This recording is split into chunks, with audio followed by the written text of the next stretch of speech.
Snow had erased the prairie down to its bones. 3 men walked north, through drifts that reached their knees. A gray horse followed behind them. Its breath steamed in the March air. Tied to its saddle were 3 woolen blankets, one for each person inside the buried house ahead. Nobody expected to bring the blankets back folded. Thaddeus Whitcomb walked at the front. 60 years old, county surveyor. 10 months ago he had stood in the doorway of that same house and told the widow inside that her hole in the ground would bury her children before winter did.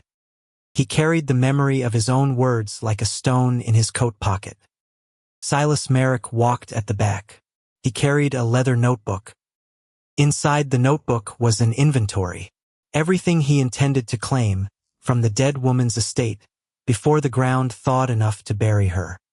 The chimney of the Halvorsen dugout should have been visible from a mile away. It was not. Snow had swallowed the roof line completely. The north wall had disappeared behind an 8-foot drift that had frozen into something closer to ice than powder.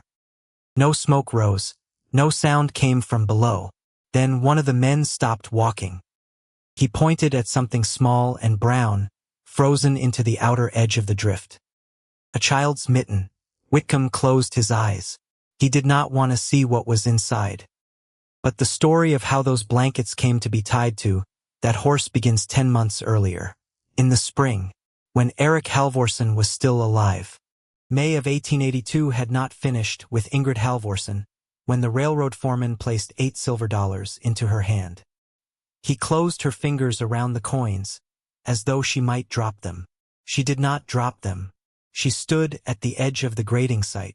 The wind carried the smell of turned earth, and something else. Something copper. Something wrong. The leather strap that should have held the timber to the wagon lay coiled at her feet. Black with her husband's blood. Erik had been dead 4 hours. The foreman would not look at her face. He looked at the coins in her palm. He looked at the sky. He looked at the crew of men 50 yards away, who had stopped working and taken their hats off, and were now waiting for the widow to leave, so they could put their hats back on and finish the day. Next crew arrives at 6, the foreman said. You'll want to be home before. Ingrid said nothing. Mrs. Halvorsen. Nothing. There will be a formal payment. From the company. Later. This is what I have on me. $8. For a man. For 34 years of a man. Ingrid closed her fist around the coins, so hard that the edges cut her palm. She could feel the small warm slick of blood beneath her fingers, and she thought, good, something should hurt. She turned and walked away. For miles. For miles between the railroad cut and the claim. For miles between what had happened and what she was going to have to say. The prairie in May was green. That was the cruelty of it. The buffalo grass was ankle-high and moving in a soft wind that smelled of new water. Meadowlarks called from the fence posts. The sun was warm on Ingrid's back, through her wool dress. Somewhere a killdeer was pretending to have a broken wing to lead her away from its nest. And Erik was dead. And the world had not noticed. Ingrid walked. Her left shoulder was locked. An old injury from a wagon accident on the road west years ago. It seized whenever she carried anything on that side. She shifted the coins to her right apron pocket. They knocked against her hip with every step. Small hard sounds. $8. She began to count. She could not help herself. Because arithmetic was the only shape her mind knew how to make when everything else was breaking. Because if she stopped counting she would have to feel. And she could not feel yet. She had 4 miles to walk and 3 children waiting on the dugout step, and a face she had not yet decided to wear. So she counted. Money in the cash box. $19.80. Plus the 8. $27.80. Debt to Silas Merrick. $27. Due October 1st. 27 minus 27. 80 cents left. To feed 3 children. Through a winter. Ingrid stopped in the middle of the road. She looked at the sky. The sky was blue and empty and did not care. She started walking again. Because she had 3 children. and crying required a privacy she could not afford. And the distance between the railroad cut and the dugout was exactly the distance she had left to decide what her face would show them. They were on the step. Solveig sitting with her knees pulled up under her chin. Magnus digging a hole in the dirt with a stick. Karen asleep against her sister's shoulder. They saw her coming, from a long way off. Solveig stood up. She was 9 years old. She was old enough to read her mother's walk, from 100 yards. Ingrid saw the moment her daughter understood. Solveig sat back down. She did not run to meet her mother. She did not cry out. She sat back down and put her arm around Karen's small warm sleeping body, and she waited for the words she already knew were coming. Ingrid crossed the yard. She sat on the step beside her children. She did not speak for a full minute, because she was trying to find the sentence. The one sentence that would tell them everything without breaking them. And there was no such sentence. There had never been. There would never be. Language did not contain the sentence she needed, so she said the only true thing she had. Your father is dead. Solveig did not move. Magnus put down his stick. He looked at Ingrid with eyes that had not yet learned how to hold a thing this large. When will he be done being dead? Ingrid opened her mouth, closed it, opened it again. He won't, Magnus. But when he's done. Magnus. When? He's not coming back. Magnus looked at the stick on the ground. He looked at the hole he had been digging. He looked at his mother's hands, which were shaking, though her voice was not. He picked up the stick. He went back to digging the hole. That was how Magnus, 6 years old, said goodbye to his father. He dug a hole. He did not know what else to do. Neither did his mother. She sat on the step beside him and watched him dig, and she thought, I will remember this. I will remember the sound of that stick in that dirt for the rest of my life. Karen woke up. She wanted supper. Ingrid went inside to boil the last of the corn. She waited until the children were asleep. She sat at the table. She lit the tallow lamp. She opened the cash box. She counted the money one more time because she needed to see the numbers with her own eyes, because a number written down was a thing that could be divided and attacked, and a number floating in her head at 2 in the morning was just fear. $27.80. She took out the stub of pencil Eric had used to keep his railroad time. She smoothed a piece of butcher paper. She began to write. On the left side of the paper, debts, $27 to Silas Merrick, due October 1st. $15 minimum for roofing boards and stove repair. 6 tons of hay for the cow and the hogs, if she wanted to keep any of them alive past January. 8 cords of fuel if the dugout stayed as drafty as it was. Flour, salt, sugar, coffee, kerosene. She wrote the numbers down. She added them. She stared at the sum. The sum was larger than anything on the right side of the page. Larger than anything she could earn. Larger than anything she could sell. Larger than the sky she had looked at that afternoon when she had stopped in the middle of the road because her legs had forgotten how to walk. She wrote the sum anyway, because a number written down could be attacked. She sat with the paper in front of her. She thought about Wisconsin. Her sister lived in Wisconsin, in a small town outside La Crosse. There were relatives there. There was a farmhouse with a real cellar and a real roof and no leaks and no missing window panes and no shallow pit that flooded every time it rained. 3 train tickets east. Whatever the livestock would sell for at emergency prices. Whatever tools she could carry. Ingrid closed her eyes. She saw Eric's face. Not the face they had covered with a horse blanket at the grading site. The other face. The one from 3 months ago, when he had stood in this same doorway with a bucket of well water and said, By next spring, Ingrid. By next spring we will have the roof done, and the second window, and I will build you a proper table with a drawer for the pencils. By next spring. Ingrid opened her eyes. She looked at the dugout. She looked toward the creek, where 2 miscarried children were buried. She looked at the number she had written on the paper. She said out loud to the empty room, I am not going to Wisconsin. She said it again, louder. I am not going to Wisconsin. The tallow lamp flickered. The prairie wind found a gap under the door and moved the paper slightly across the table. Ingrid folded the paper. She put it in the cash box. She closed the lid. Then she went to check the hogs. Because a woman could not both weep and count her livestock in the same night, and she had chosen which one was more useful. 3 days after they buried Eric down by the creek, a man rode up on a gray horse. He wore a black coat.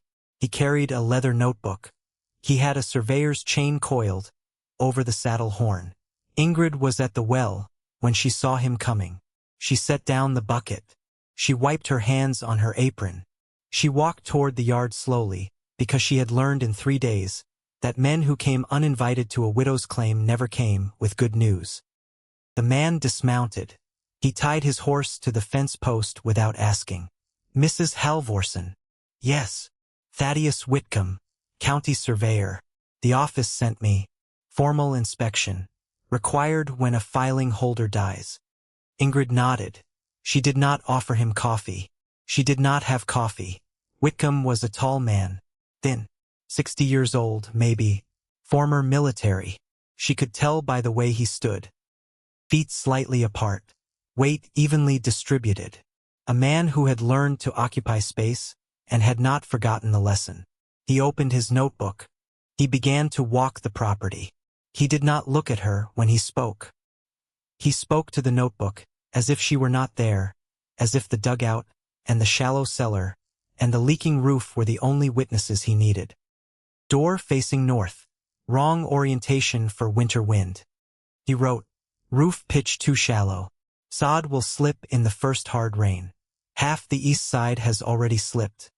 He wrote, 3 window panes missing. Stovepipe joint cracked below the collar. Wood pile insufficient. Less than 2 cords cut. She needs 8. She, not you. She. Ingrid stood in the yard, with her hands folded in front of her apron, and she listened to a man describe her home, as though she were already gone. Whitcomb walked to the shallow cellar. He climbed down the 4 earthen steps. Ingrid heard his boots squelch in the mud at the bottom. He came back up. He wiped his hands on his trousers. He looked at his notebook. He wrote something down. Then he looked at Ingrid for the first time. And when he looked at her, his face did not change, because Whitcomb was a man who had learned long ago that showing feeling in the presence of certain facts only made those facts worse. The creek lies above your cellar floor when it floods. I know. There is standing water in the south corner right now. I know.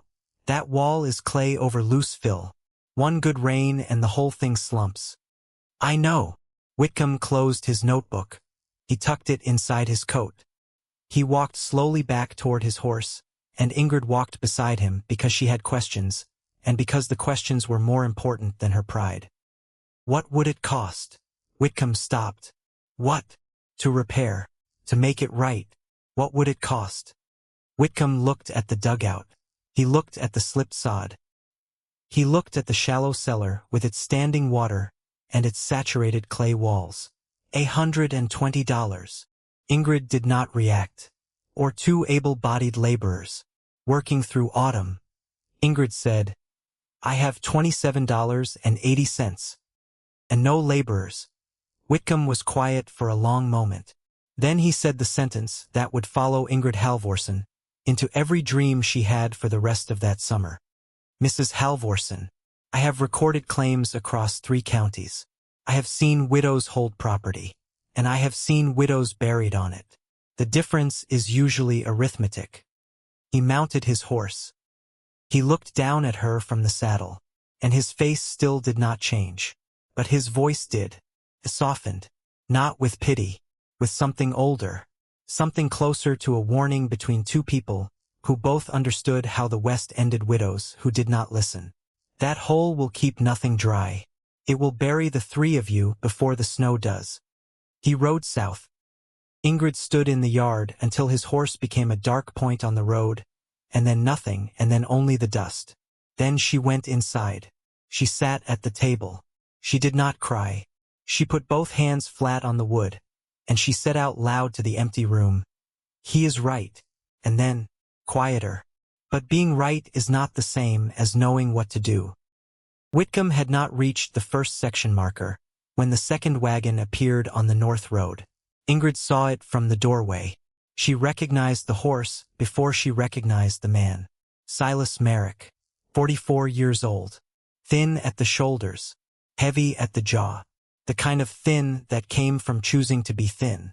The kind of heavy that came from grinding one's teeth in one's sleep for 20 years. He had arrived in Mitchell with the railroad and had understood immediately that profit on the frontier came not from selling goods, but from lending against goods that had not yet been grown. He held paper on a dozen homesteads. He held paper on Ingrid, $27, due October 1st. Silas stepped down from his wagon. He removed his hat. He held it against his chest with both hands, the way a man holds a hat, when he wants a woman to believe he is here to offer condolences, and not to collect. Mrs. Halvorsen, Mr. Merrick. I heard about Eric. Terrible loss. He was a good man. He was. A hard worker. Yes. I want you to know. Whatever help you need. Whatever help. My store is at your service. Ingrid looked at him. She did not speak. She had learned, in 3 days of widowhood, that silence was a currency she still owned in full. Silas shifted his weight. He looked at the dugout. He looked at the slipped sod. He looked at the shallow cellar, where Whitcomb's boot prints were still visible in the mud. He looked at the hogs rooting along the fence line, and the milk cow, and the 11 hens scratching in the dust. He was making an inventory. Ingrid watched him make it. He turned back to her. I have brought a proposal. She did not answer. I would like to cancel the debt, every cent, in exchange for the hogs, the cow, and voluntary abandonment of the claim. The wind blew. Somewhere a killdeer called. You would leave free of obligation, Mrs. Halvorsen. The children could travel east, without the weight of this place around their necks.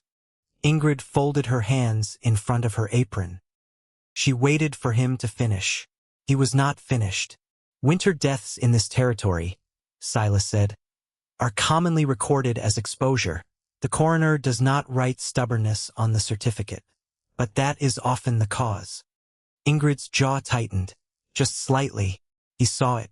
She saw him see it. Neither of them acknowledged it. What would you do with the claim? She said. Improve it, properly. With whose labor? Silas smiled. It was a small smile. Practiced. That is not your concern once the paper is signed. Ingrid looked past him, at his wagon, at the road, at the horizon.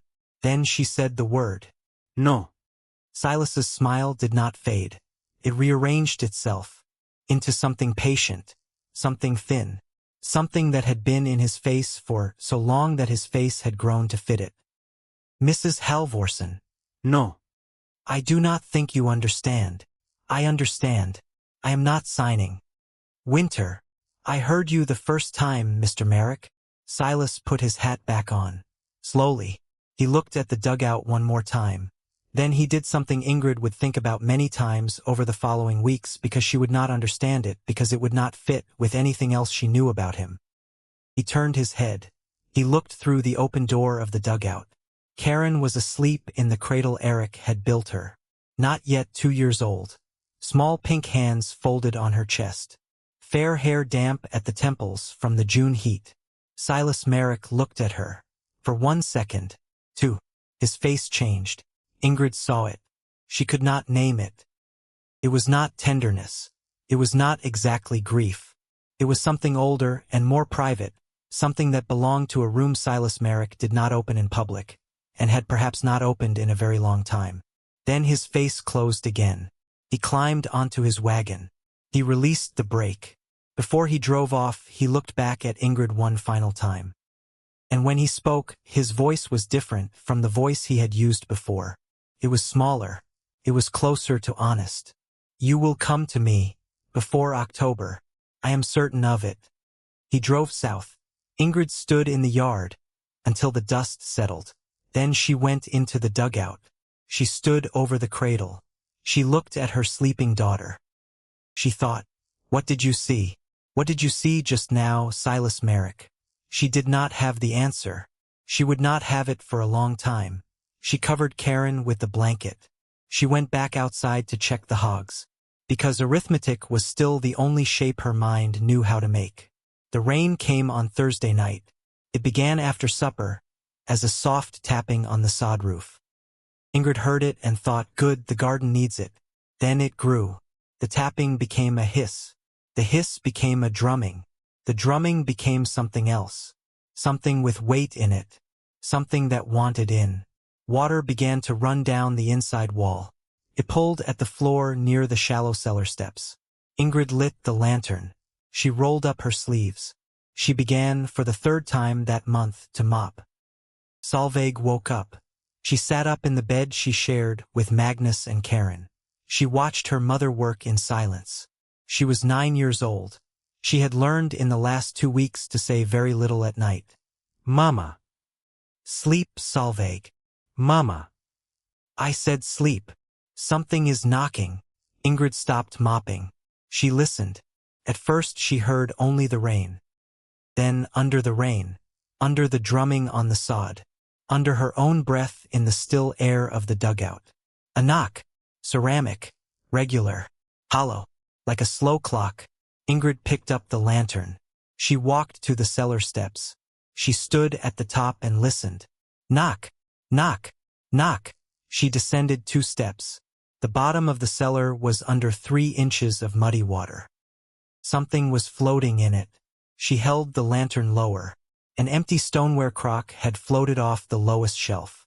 It was bumping against the wall, with each small surge of water entering from the saturated clay. She almost laughed. She had been hearing that sound for weeks. She had thought it was in her head.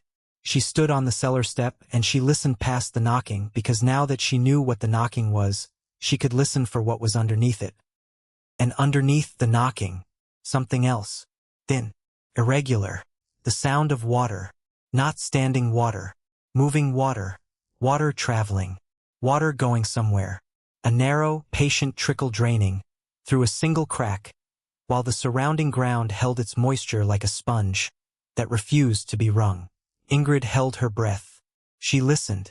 She listened until her arms began to shake from holding the lantern out. Then she went back up the steps. Solveig was sitting up in bed. Mama. Sleep, Solveig. What is it? Ingrid did not answer, because she did not know. She only knew that under her failing cellar, under the water, and the clay, and the mud, something was carrying water away from her. She went to Eric's tool chest. She rummaged. She found what she was looking for. The iron rod, the one Eric had used for testing fence post depth, for feet long, sharpened at one end, heavy enough that even her bad shoulder complained when she lifted it. She carried it down the cellar steps. She waded through the water to the corner, where she had heard the sound. She drove the rod into the crack in the cellar floor. She pushed. The rod sank through mud. It sank through wet clay. 6 inches. A foot. 2 feet. 3. At roughly 4 feet the rod stopped. It did not stop the way it had stopped in clay. It stopped hard. Clean. The impact traveled up, through the iron, and into Ingrid's wrists, with a sound she recognized, from 22 years earlier in her father's yard. The flat, bright note of iron meeting stone. Ingrid stood very still. She did not breathe. She pulled the rod free. Brown water rushed into the hole she had made. She held the lantern close. She watched the water level. It did not rise. It sank. Slowly. The way water behaves when it has somewhere else to go. Ingrid wiped the rod on her apron. She drove it in again, 2 feet to the left. She pushed. Down, down, down. For feet. Stone. She pulled the rod free.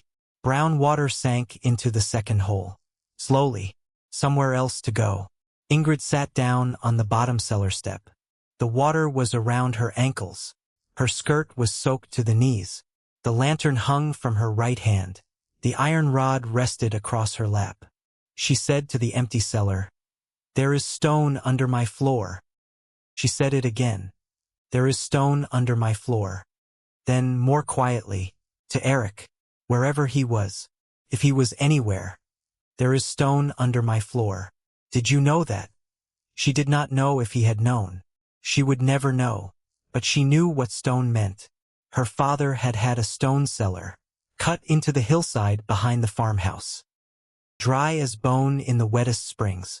She had been 12 years old when he had taken her hand and pressed her palm flat against 3 different walls, and had said, "Do not trust cold alone.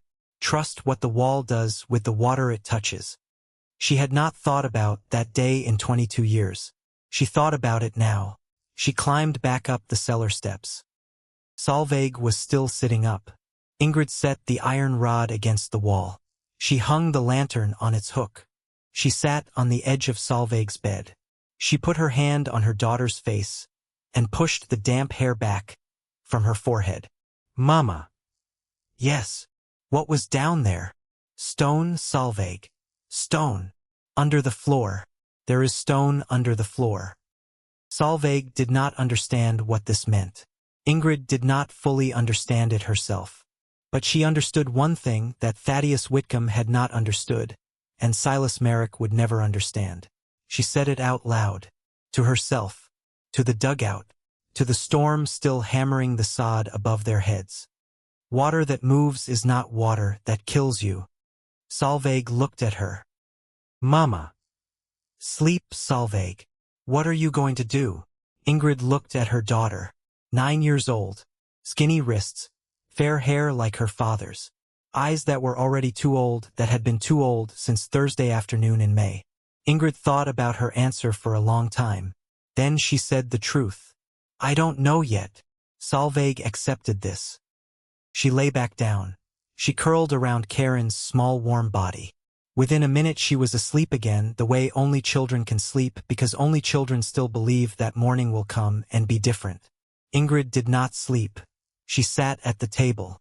She lit the tallow lamp. She took the butcher paper from the cash box. She turned it over. On the blank side she began to draw. A vertical line. A rectangle. Numbers along the side. She did not know she was designing a room. She thought she was making a list. But her hand kept moving. And the pencil kept scratching. A shaft. A chamber. A sump. Vents. She wrote depths beside each part. 18 feet. 8 feet by 7. 18 inches. She did not know where the numbers came from. She was pulling them out of the air. Out of her father's cellar. Out of the sound the iron rod had made when it had struck stone. At some point in the night she stopped drawing. She looked at what she had drawn. She said out loud, "This is not a plan. This is a hole." She said, "Whitcomb was right. It will bury us." She said, "But it might not. It might not." She sat there in the yellow lamplight with the storm dying outside and her 3 children breathing in the bed behind her, and she felt, for the first time in 17 days, something that was not fear. It was not hope either. Hope was a luxury, and Ingrid Halvorsen had stopped buying luxuries in May. What she felt was smaller than hope, colder, more useful. She felt the possibility of a method, a way to read what was underneath her, instead of only being afraid of it. She folded the paper. She put it in the cash box. She blew out the lamp. In the morning the rain had stopped. The sun came up wet and pale over the eastern edge of the prairie. Ingrid rose before the children. She dressed in her working clothes, the old brown wool dress, the apron with the pocket that could hold 4 eggs, the boots that were too big, because they had been Eric's, before they had been hers. She stepped outside. The world was washed clean. The grass steamed. A meadowlark was calling from the fence post. She walked to the tool shed. She opened the door. Eric's tools hung on the wall in the order he had arranged them. Broadaxe, hatchet, adze, 2 saws, a hammer, a froe, a spade, a shovel, pick, the iron rod, and on the shelf above them, a coffee tin full of nails, and 1 wooden mallet worn smooth on the striking face by 12 years of Eric's hand. Ingrid took down the spade. She weighed it. She shifted it to her right shoulder, because her left could not carry it. She walked back to the dugout. She stood in the yard and looked at the place under which the stone was waiting. She said to herself very quietly, because she needed to hear the words out loud, because words out loud were the beginning of things. "I do not know if this will work," she said. "I have never dug a hole this deep. I have 3 children. I have 80 cents that is not already promised to someone else. Everyone I know will tell me this is madness," she said. "But I am not going to Wisconsin," she said. "And I am not signing the paper," she said. "So I am going to dig." The dugout door opened. Solveig stood in the doorway, barefoot, her hair uncombed, Karen on her hip, Magnus behind her rubbing his eyes with his fists. Solveig looked at the spade in her mother's hand. She looked at her mother's face. Then she did something Ingrid would remember for the rest of her life. She set Karen down on the step. She said something to Magnus that Ingrid could not hear. She crossed the wet yard in her bare feet. She stopped in front of her mother. She held out her hand. "I can carry the other end." Ingrid looked at her daughter, 9 years old, 60 pounds, the eyes of a woman. "Solveig." "I can, Mama. I helped Papa with the fence post last spring." "Solveig, no." "Sweetheart." "Then I will bring water. And keep Karen. And grind the corn." Ingrid crouched down. She put her free hand on her daughter's face. She said, "Solveig, look at me." Solveig looked. "This is going to be hard. Do you understand? This is going to be very hard. And people are going to say things. About us. About what we are doing. I know. They are going to say your mother has gone mad. I know, Mama. You will hear it at school. I know." Solveig looked her mother in the eyes. For a moment Ingrid could not tell which of them was the mother and which of them was the child. Solveig said, "Papa always said you were the smartest person in the family." Ingrid could not speak. Solveig said, "So if you say we dig, then we dig." Ingrid pulled her daughter against her.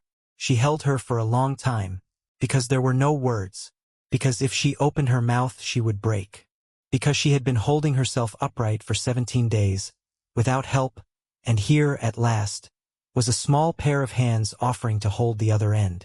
She did not cry.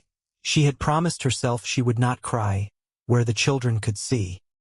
But she pressed her face into her daughter's hair, and she breathed in the smell of her, corn silk and sleep, and the particular sweetness that had been Solveig's smell since the day she was born, and something inside Ingrid that had been standing very still for 2.5 weeks finally allowed itself to sit down.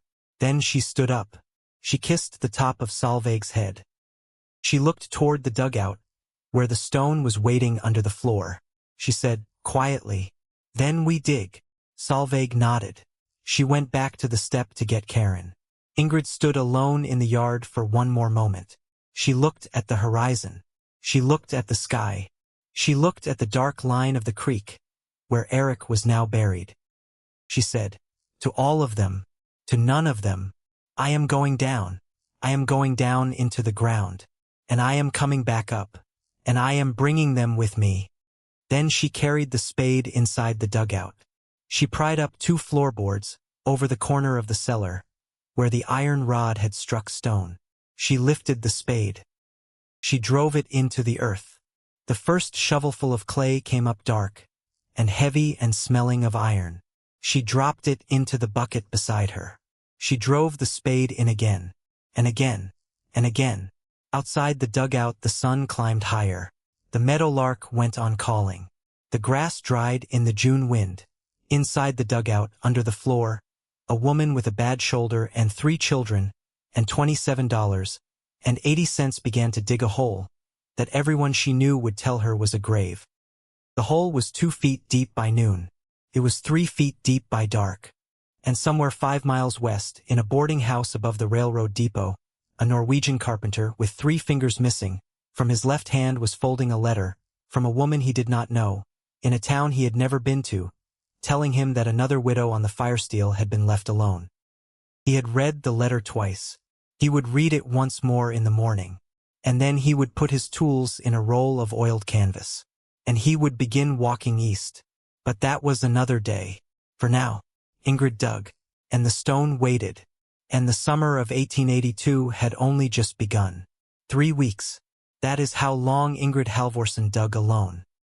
3 weeks of rising before the sun and lowering herself into a hole that grew deeper each day.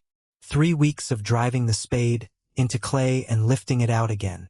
3 weeks of hauling buckets up a rope tied to a bent nail, because she did not yet have anything that deserved to be called a pulley.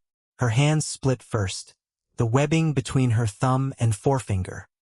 Then the pads of her palms. Then the joints of her fingers. She wrapped them in strips of an old flour sack and kept digging. Her back went next. Not the muscles. The muscles she could work through. The bones. Something at the base of her spine that pulled sideways every time she lifted a full bucket. She learned to lift with her knees. Then, when her knees gave out, she learned to lift with her hips. Then, when her hips gave out, she learned not to lift full buckets. She half filled them. Her shoulder was the worst. The left one. It locked every morning now. She would wake in the dark, before the children were up. She would sit on the edge of the bed. She would try to lift her left arm. Nothing. She would try again. Nothing. She would use her right hand to raise her left elbow to shoulder height. She would rotate it slowly. Once. Twice. And then, on the third rotation, the joint would release with a sound like a green stick bending. Then she could work. For a while. Until it locked again in the afternoon. Then she would work one-armed. Because there was no one else to work. Solveig kept the children. 9 years old. She fed Karen. She dressed Magnus. She heated the corn mush. She ground the meal. She hauled the water from the well, because Ingrid could not spare the time. She watched her mother go down into the hole in the morning, and come up out of the hole at dinner, and go back down into the hole and come back up at dark, and she said nothing about how her mother's face was changing. Because her mother's face was changing. Ingrid did not see it herself. She had no mirror. She washed her face with her eyes closed. Solveig saw it. Solveig saw the hollows appearing under her mother's cheekbones. The gray at her temples, that had not been there in May. The way her mother's mouth had become a straight line, that did not turn up or down. The way her mother's eyes, when they looked at her children, softened for exactly 1 second, and then went hard again, because there was work to do, and softness was a thing you could not afford in the middle of a workday. Solveig said nothing, because Solveig was 9 years old, and had learned already that a woman survives by choosing what she does not say. Marta Kvail came on a Wednesday afternoon. She was 36 years old, also Norwegian, married to a man named Ole, who worked the harvest circuit in Minnesota, from June to September. She had 4 children of her own, and a shallow root cellar, and a dugout that did not leak, which put her considerably ahead of her neighbor to the north. She walked the half-mile between their claims carrying a covered basket. She stood in Ingrid's yard. She called out. Nobody answered.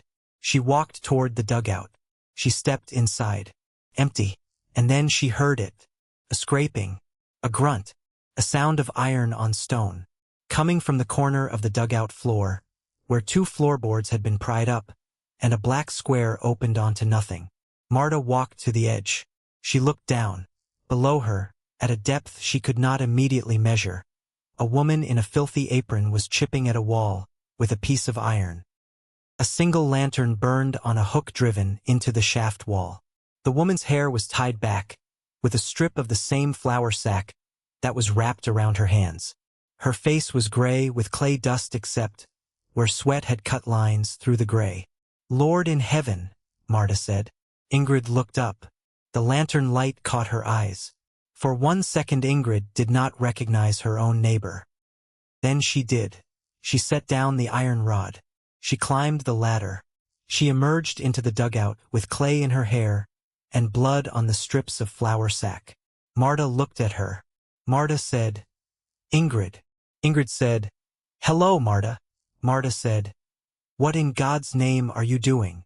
Ingrid wiped her forehead with the back of her wrist. It smeared clay across her cheek. I'm digging. I can see that. What are you digging? A cellar. You have a cellar. Not that one. A deeper one. Yes. By yourself. Yes. Ingrid. Marta. Ingrid. Sit down. Sit down before you fall down. Seat. Ingrid sat on the edge of the bed, because her knees had chosen that moment to remember they had been climbing a ladder for 3 weeks. Marta set down the basket. She unpacked it. Bread. A jar of pickles. A wedge of hard cheese. A tin of coffee. She did not ask permission. She built up the fire in the stove. She set water to boil. She sliced the bread. She sliced the cheese. She put everything on a plate and pushed the plate into Ingrid's lap. Eat. Marta. Eat. Ingrid, or I will feed you myself. I have 4 children. I know how. Ingrid ate. She had not realized how hungry she was. She ate the bread. She ate the cheese. She ate 3 pickles. Marta watched her without speaking. When Ingrid was finished, Marta poured the coffee. She sat down across from Ingrid at the little table. Then Marta said, quietly, "Tell me." So Ingrid told her about the storm, about the crock knocking against the cellar wall, about the sound of moving water underneath the standing water, about driving the iron rod into the clay and feeling it strike stone at 4 feet, about her father's cellar, about her father's hand on her 12-year-old hand on the wall, about the drawing she had made on the back of the butcher paper. She got up. She got the butcher paper from the cash box. She unfolded it on the table. Marta looked at the drawing. For a long time, Marta was not an educated woman. She could read English and write her name and add columns of figures for the butter money. She could not read a technical drawing, but she could see the vertical line of the shaft. She could see the rectangle of the chamber. She could see the numbers Ingrid had written along the sides. And she could see what Ingrid was proposing to do. Marta looked up. Ingrid. Yes. How deep? 18 feet. By yourself. Yes. By October. Yes. With that shoulder. Ingrid did not answer. Marta sat back in her chair. She looked at the ceiling. She looked at Ingrid. She looked at the drawing again. Then Marta said the sentence that 100 women would say to Ingrid Halvorsen over the following 4 months in different words but always with the same meaning. You cannot do this. Ingrid folded the paper. She put it back in the cash box. She said, I know it looks like I can't, Ingrid, but every day I spend above ground is a day I lose. If I don't build something below the waterline, before winter, I will lose everything I try to store. I can grow food. I can slaughter hogs. I can cure ham. But I cannot store any of it in a hole that fills with water twice a month. Then take Silas's offer. Ingrid's head came up. Marta held up her hand. I did not say I want you to take it. I said take it. Take the children east. Ole and I will help you sell the livestock. We will help you pack. We will drive you to the train ourselves. There is no shame. Marta. There is no shame, Ingrid. Marta. I know there is no shame. Then why? Ingrid looked at her friend who had walked half a mile with a basket of bread and cheese without being asked, because she had heard, from a peddler at the well, that the widow Halvorsen was digging a hole in her floor and had gone strange in the head. Ingrid said, because Eric is in the ground here. Marta looked away. Ingrid said, and the 2 babies are in the ground here. Marta closed her eyes. Ingrid said, and if I leave, then everything he built, and everything I lost was for nothing. And I cannot carry that on the train, Marta. I would rather carry a spade. Marta did not answer for a long time. Then she stood up. She gathered the basket. She did not take Ingrid's hand. Norwegian women of that generation did not take hands. But she stood beside Ingrid's chair for a moment. And she put her palm very briefly on the top of Ingrid's head. The way one might touch the head of a horse one was about to send into a difficult field. She said, I will send my Anders over on Saturday to take Solveig and Magnus and Karen for the afternoon. so you can dig without the children hearing what you are doing to your body. Ingrid opened her mouth. Marta cut her off. I did not ask, Ingrid, I told. She walked to the door. She stopped. She turned back. For what it is worth, I still think you are wrong. I still think this will kill you. But I would rather have a friend who died trying than a friend who took the train. She left. Ingrid sat at the table for a long time, with an empty coffee cup in front of her.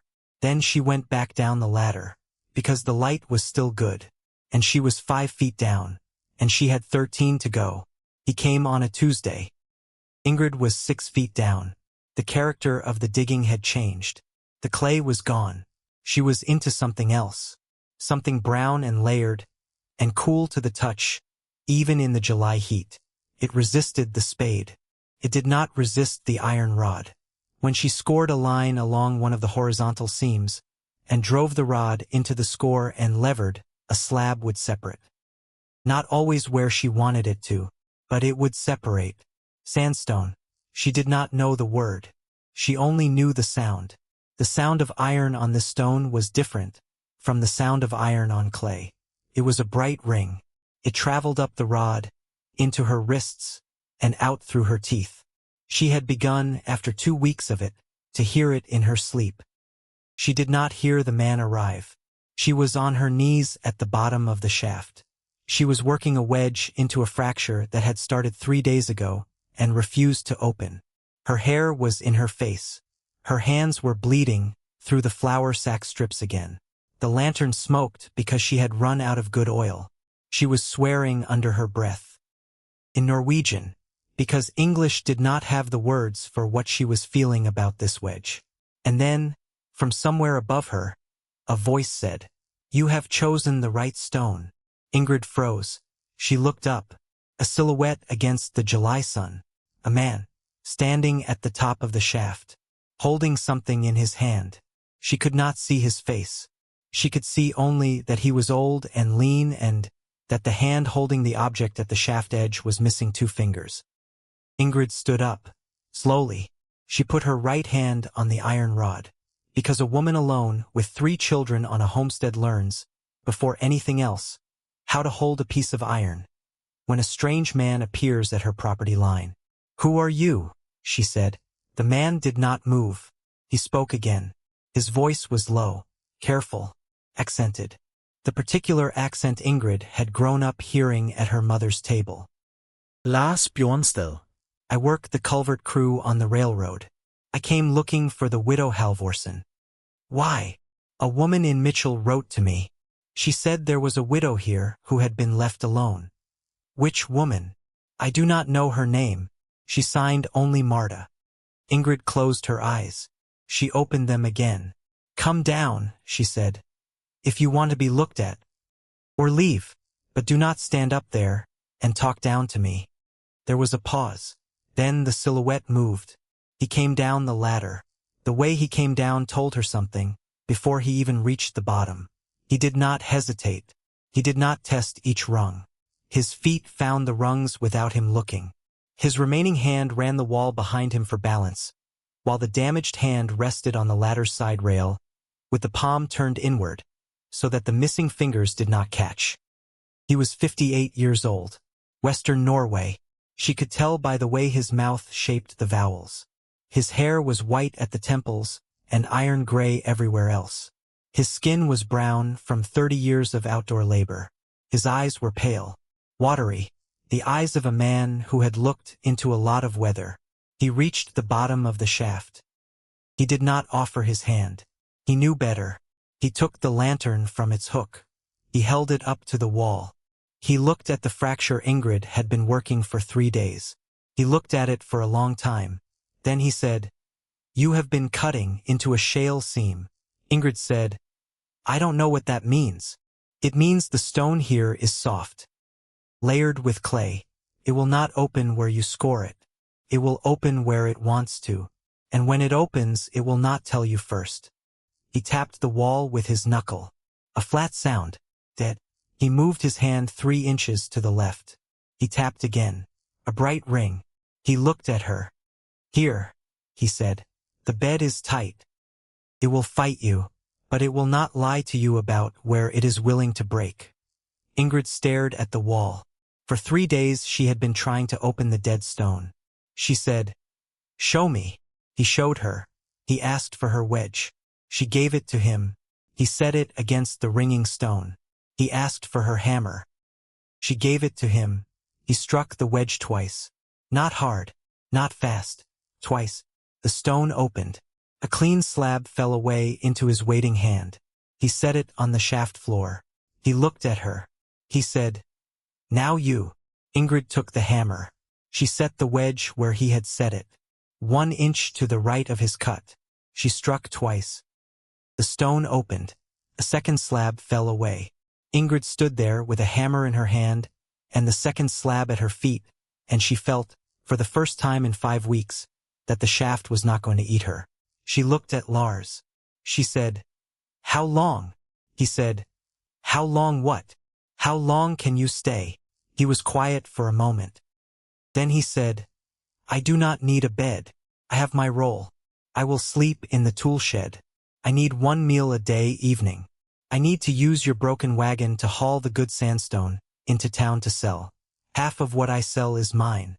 Half is yours. You will not need to pay me $1. That is not charity." No. Then why? Lars Bjornstad looked at Ingrid Halvorsen at the bottom of an 18-foot shaft in the July heat of 1882, with a lantern between them, and their 2 shadows moving on the sandstone wall. He said, "Because there was a woman I could not help once, and I cannot help her now, so." He did not finish the sentence. He did not need to. Ingrid did not ask him to finish it. She looked at him for a long moment. Then she said, "There is a stew on the stove. It is not much, but it is hot." He nodded.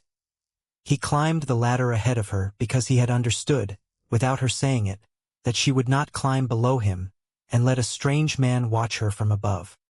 She followed him up, into the light, into the yard, where 3 children stood in a row watching a Norwegian carpenter, with 3 fingers missing, eat their mother's stew off a tin plate, with hands so steady you could have set a candle on either wrist, and the flame would not have moved. He rebuilt everything. In 3 days, the bucket became 2 buckets. The rope became a windlass with a rawhide brake. The ladder moved from the south wall to the north wall, so that the loaded bucket had a clear path down the center of the shaft, and the person on the ladder was never in the path of a falling load. He made Ingrid practice the brake, over and over, until she could stop a full bucket at any point in the shaft, without jerking the rope. He said 1 rule above all others. He said it looking straight at her. Never stand below a suspended load. Not to steady it, not to adjust it, not because you think the rope will hold. The rope does not know what you think. Ingrid nodded. He said, "Say it back to me. The rope does not know what I think." Again. "And this time believe it. The rope does not know what I think." He nodded once. He walked away, and on the 4th day the rule saved her life. She was on the ladder at 6 feet. The handle on the upper bucket. A bent iron strap she had fashioned herself back in June. The handle tore free from the stave. The bucket fell straight down the center of the shaft. 40 pounds of stone. It smashed the lower ladder section, where she had stood every morning for 3 weeks, before Lars had moved it. The sound was enormous. Stone chips sprayed across the chamber floor. Above, in the dugout, Karen screamed. Solveig ran to the shaft edge and looked down. Her face was white. Her mouth was open. She was making a sound Ingrid had never heard her daughter make before. Ingrid was pressed against the north wall, on the relocated ladder, untouched. Her hands were shaking, so hard she could not hold the rungs. She looked up. Lars was at the top of the shaft. He was looking down at her. His face did not change. He said, "That is why." He did not elaborate. He pulled the broken bucket up. He replaced the handle with a proper forged bale. He sent the bucket back down. Ingrid climbed down after it. She resumed filling. Her hands did not stop shaking for an hour. The community had already begun to talk.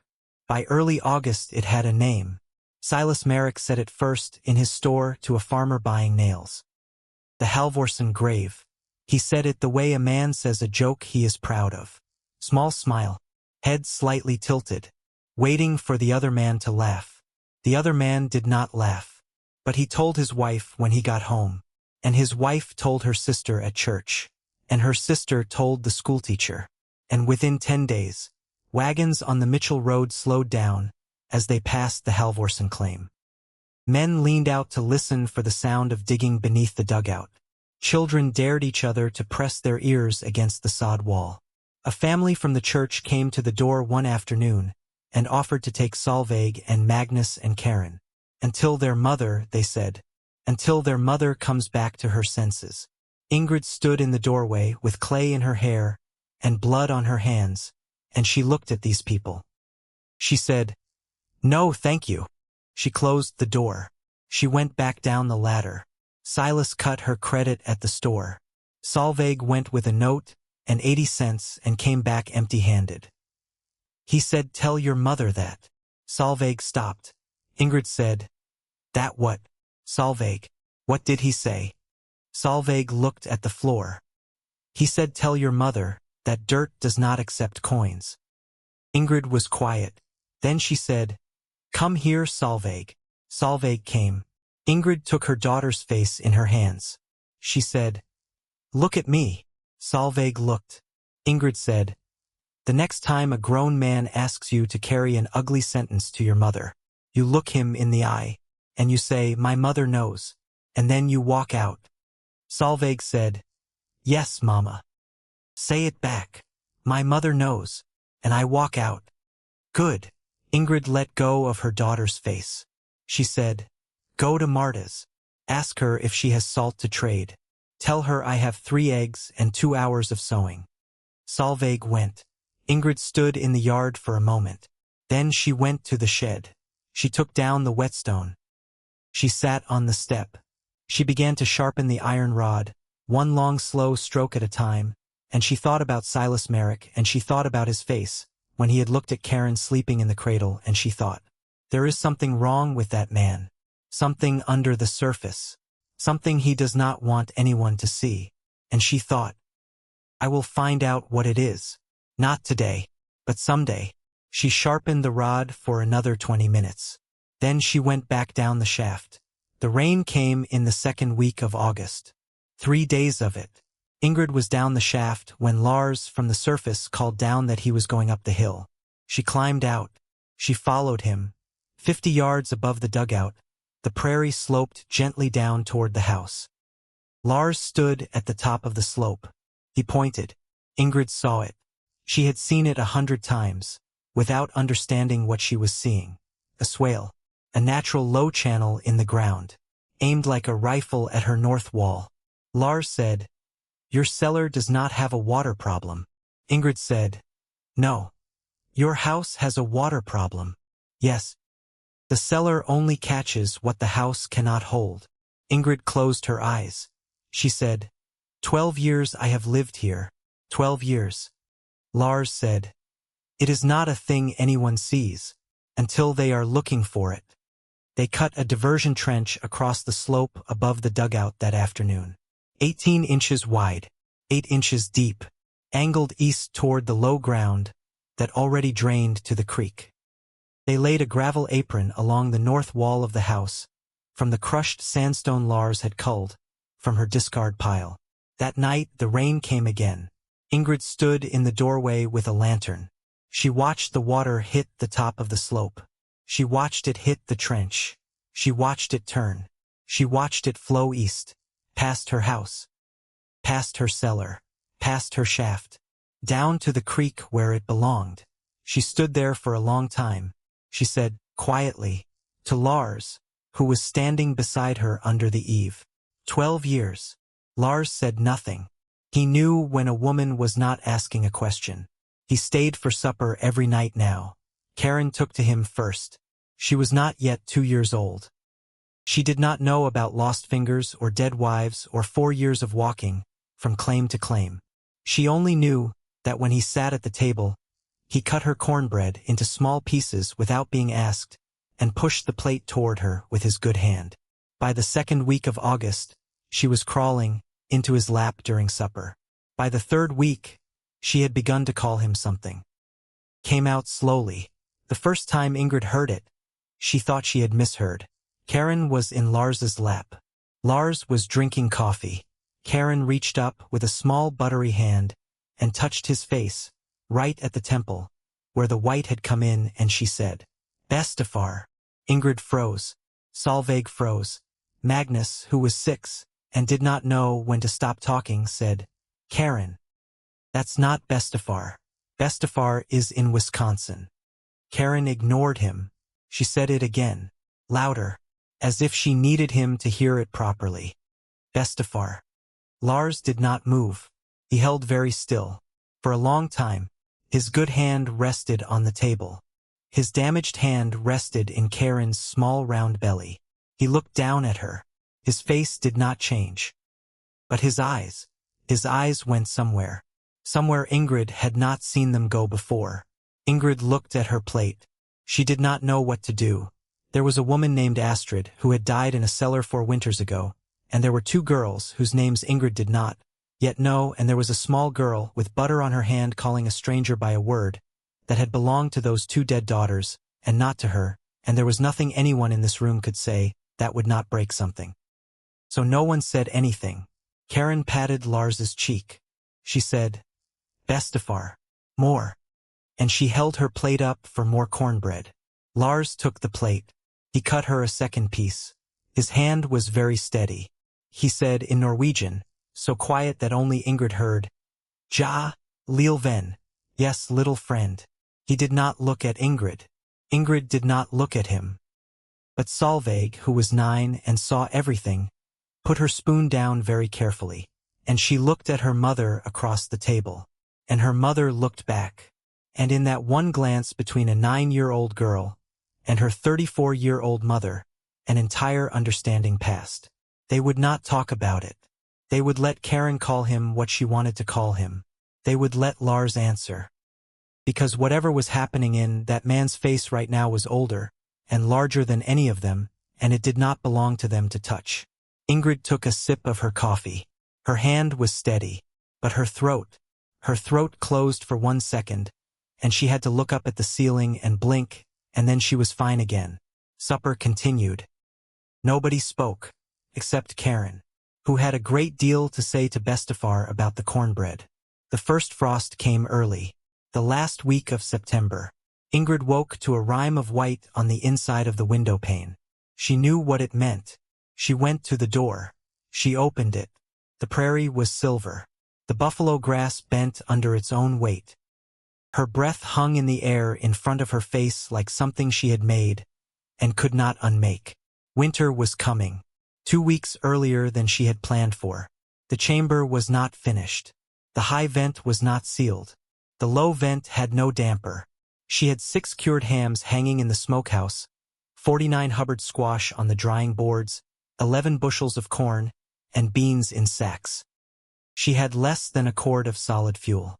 She had 11 hens and 1 cow and 4 hogs and 3 children, and 1 Norwegian carpenter, who had not been paid $1 in 4 months.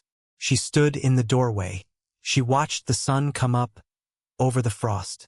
She said out loud to no one, "We are not ready."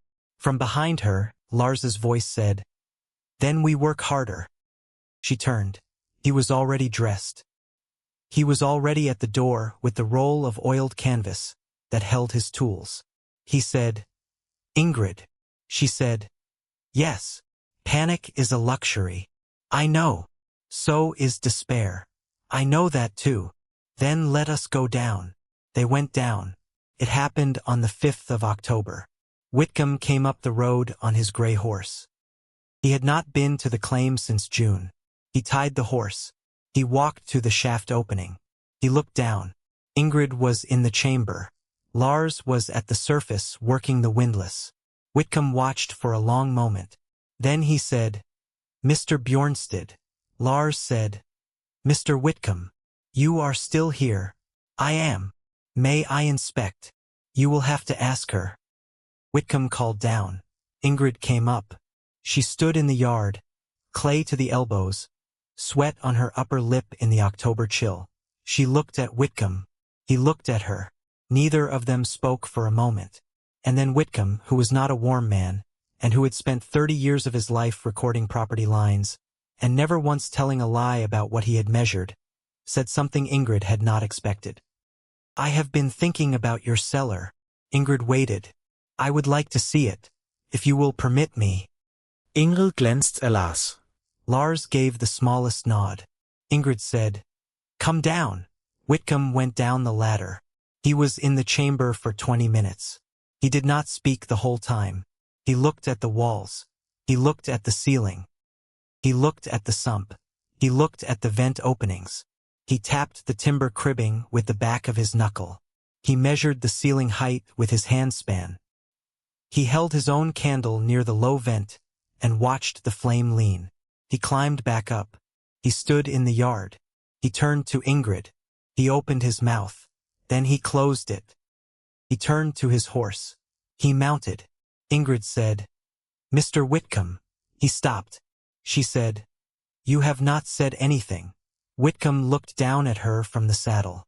He looked at Lars. He looked at the shaft opening.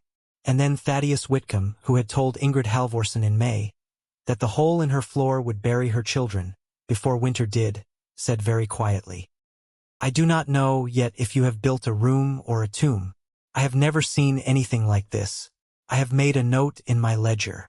I will come again after the first hard freeze." He touched his hat. He rode south. Ingrid stood in the yard until his horse was a point on the road. She turned to Lars. She said, "What does that mean?" Lars said, "It means he does not know yet." "Is that good or bad?" Lars looked at her. He said, "For Whitcomb, that is the most he can say." Ingrid nodded slowly. Then she went back down the shaft, because the high vent was not sealed, and the low vent had no damper, and the frost had come 2 weeks early. And the arithmetic of survival was not going to wait for a surveyor to make up his mind. The vent collapsed on the 14th of October. Ingrid discovered it in the morning. She went down to check the overnight temperature. The chamber felt wrong. Not warmer. Stiller. The air hung. She held a candle near the high vent. The flame stood straight. No draft. She climbed up. She went outside. She walked around to the back of the dugout where the high vent surfaced. For inches of wet clay had slumped from the eave in the night. The vent was buried. Sealed completely. She crouched down. She dug the clay away with her hands. She looked at the wooden duct. The joint where the duct passed from the sandstone into the wet clay layer above had opened. The clay had come inside. The vent was dead from the top down. She said a word in Norwegian that her mother would not have approved of. She stood up. The sky to the northwest was the color of a bruise. The wind had shifted. It was coming out of the north now. It smelled of iron. It smelled of something Ingrid had smelled once before, on a January morning long ago, 3 hours before a storm that had almost killed her mother-in-law. She turned. She ran to the dugout. She called down the shaft. "Lars!" He came up. She said, "The high vent is buried, and the sky is wrong." Lars looked at the sky. He was quiet for a long time.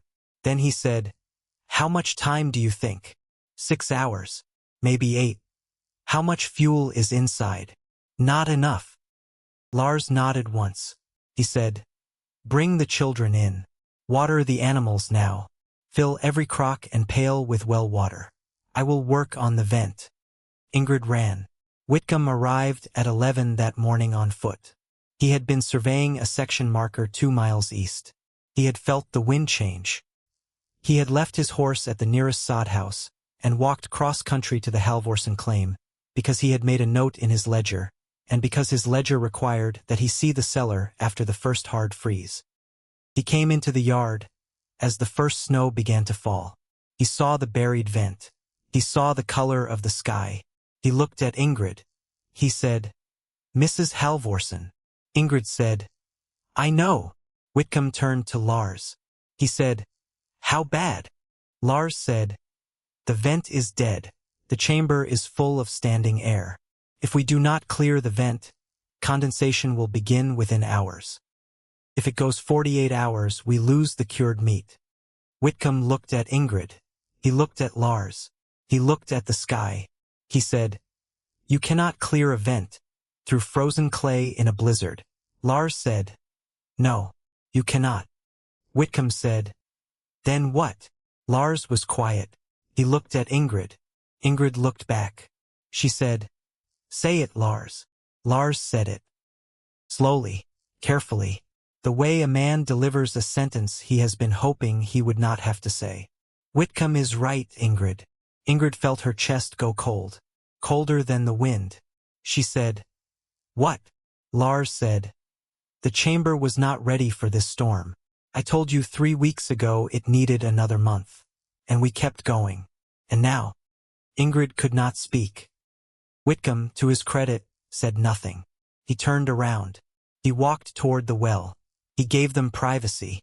Ingrid said low, Lars. Lars said, "Yes. Tell me why." "Why what?" "Why you just did that. In front of him. Why did you not defend it?" Lars looked at her for a long moment. Then he said, "Because it is not mine to defend." Ingrid stared at him. Lars said, "If I defend it, it is my cellar. If I defend it, then when it fails, it is my failure. And when it holds, it is my victory. Ingrid, this is not my cellar. It has never been my cellar." "Then whose is it?" "Yours." "Then why did you agree with him?" Lars said quietly. "Because you needed to hear it and not argue with me. You needed to hear it from him in front of me and know that neither of us was going to catch you. Because tonight when the storm comes and you go down that ladder alone to fix that vent, you are going to be alone with what you have built. And you need to know now in the yard in daylight whether you believe in it." Ingrid opened her mouth, closed it. Lars said, "Do you believe in it?" Ingrid did not answer. Lars said, "Ingrid, do you believe in it?" Ingrid looked at the buried vent. She looked at the sky. She looked at the dugout door, where Solveig was standing, with Karen on her hip, and Magnus behind her holding an empty water pail. She looked back at Lars. She said, "Yes." Lars said, "Say it again." "Yes." "Louder." "Yes." Lars nodded once. He picked up his tool roll. He said, "Then I will help you tonight. And tomorrow I go to the railroad camp.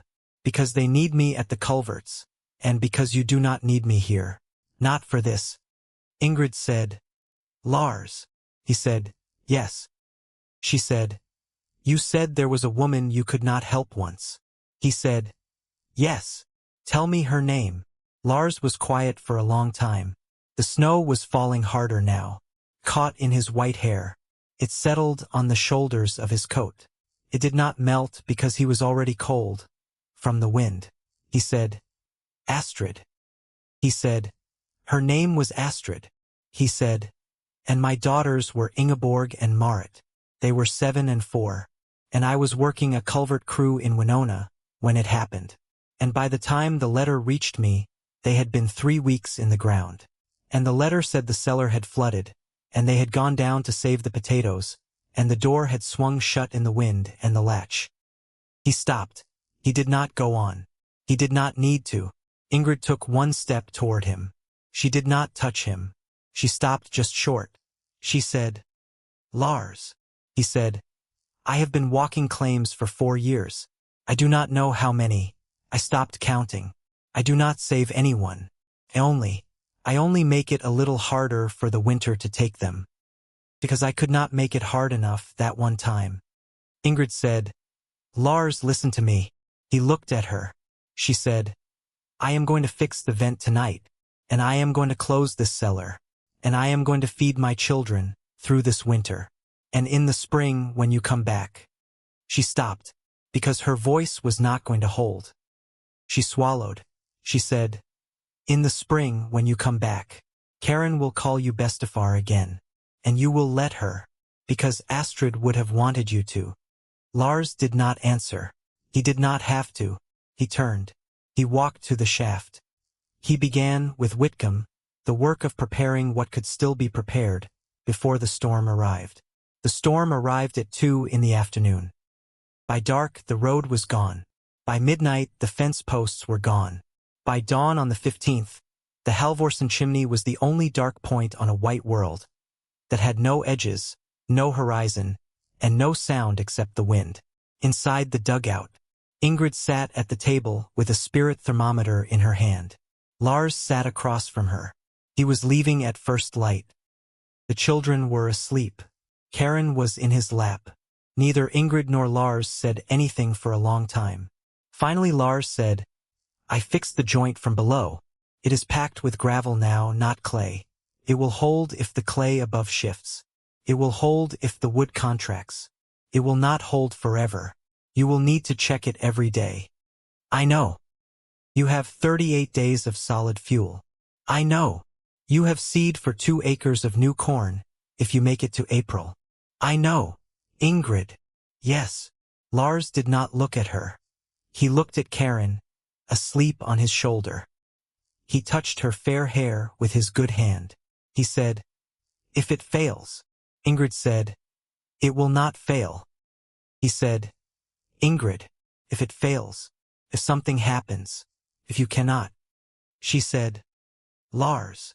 He said, "I will come back in April whether you send for me or not. Do you understand?" She said, "Yes." He said, "Because Astrid did not have anyone. And you do." Ingrid could not speak. She reached across the table. She put her hand on top of his damaged hand. For 1 second, 2. Then she took her hand back, because she was Norwegian, and so was he, and that was as much as either of them could bear. He gave Karen to Ingrid. He picked up his tool roll. He opened the door. The wind came in like a knife. He stepped out into it. She watched him become a shadow against the snow. Then a smaller shadow. Then a point. Then nothing. She closed the door. She turned around. Solveig was awake, sitting up in bed, watching her. Solveig said, quietly, "Mama." Ingrid said, "Yes, sweetheart." Solveig said, "Are we going to be all right?" Ingrid walked to the bed. She sat down on the edge of it. She looked at her 9-year-old daughter. She said, "Yes, Solveig. We are going to be all right." She said it the way a woman says the thing she needs to be true, because saying it is the first step in making it true. Then she blew out the lamp, and the wind roared, and outside, the snow kept falling on the prairie, and under the Halvorsen floor, in the dark, the chamber held its temperature, and the gravel-packed vent joint held its seal, and a room that a woman had built, with her own hands began, quietly, in the darkness, to do the work it had been built to do. January came with its teeth. The first storm struck on the 3rd. It did not fully release the prairie for 4 days. The wind drove snow past the dugout window at a speed that turned flakes into needles. The temperature on the 4th night dropped to 22 below zero. Ingrid read the thermometer at the window and wrote the number down in the small notebook Lars had left her. Then she went to the shaft, because a number written down was only useful if you knew what the chamber was doing in response. Lower chamber, 44 degrees, 2 below the autumn average, well above freezing. The squash was firm. The hams hung dry. The sump was empty. Ingrid climbed back up. She closed the trapdoor. She put her hand flat on the wood and held it there for one long moment. Then she went to check on Magnus. Magnus was hot. He had been coughing since November. Dry barking, worse at night. 3 days ago the cough had changed. It had gone wet. His forehead now radiated heat. Through the palm of her hand the way the stove radiated, through cast iron. He had stopped asking for food. He had stopped asking for anything. Ingrid stripped his shirt. She wrung a cloth in cool well water. She wiped him down. Chest, neck, face, the soles of his feet. He did not open his eyes. Solveig stood beside the bed, with Karen on her hip. She was silent. She had learned in the last 4 months how to make herself small during the important minutes, so that her mother had room to work. Ingrid said, "Solveig." Solveig said, Yes, Mama. I need you to grind 2 cups of corn, and boil the last of the ham bone, and keep Karen quiet. Yes, Mama. And Solveig. Yes. If his breathing changes, if it gets faster, or louder, you come and get me, even if I am on the ladder, even if I am outside, you come. Yes, Mama. Ingrid looked at her 9-year-old daughter. She said, Do not be afraid, Solveig. Solveig said, I am not, Mama, which was not true. But Solveig had learned that too.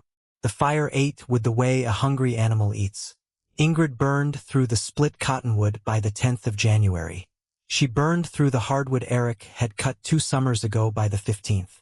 She started twisting hay into tight cylinders and feeding them into the stove the way the old-timers had described, and by the 20th she was outside twice a day cutting more hay from the covered stack behind the shed. Twisty thy burns fast. It burns low, keeps a room above freezing barely if you feed it every 20 minutes through the night. Ingrid did not sleep in a bed anymore. She slept in the chair beside the stove for 20 minutes. Then she woke and fed the fire and checked Magnus, and lay back in the chair and closed her eyes for 20 more. For 6 nights she did this. On the 7th night, Magnus' fever broke. She was feeding hay into the stove at 3 in the morning. She heard him move. She turned. His eyes were open.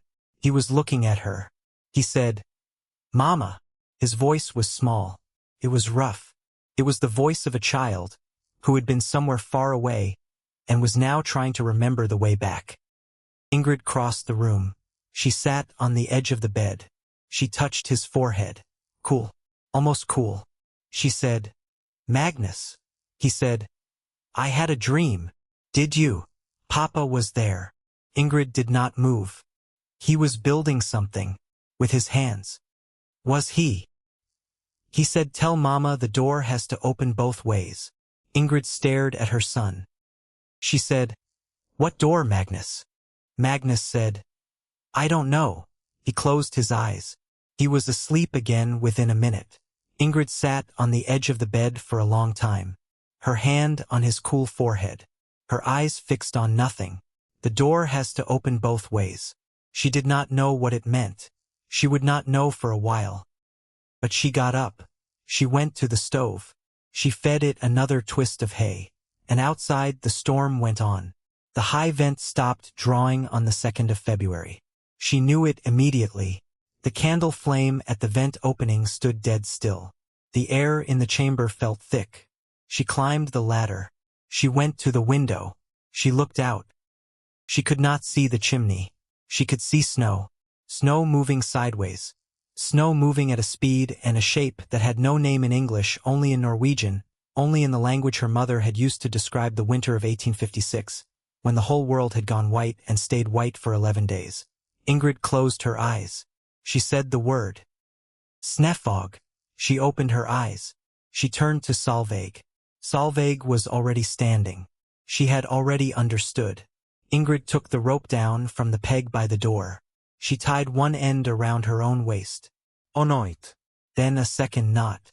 Then a third knot on top of the second one, because she was a woman, and she did not trust knots that men had told her would hold.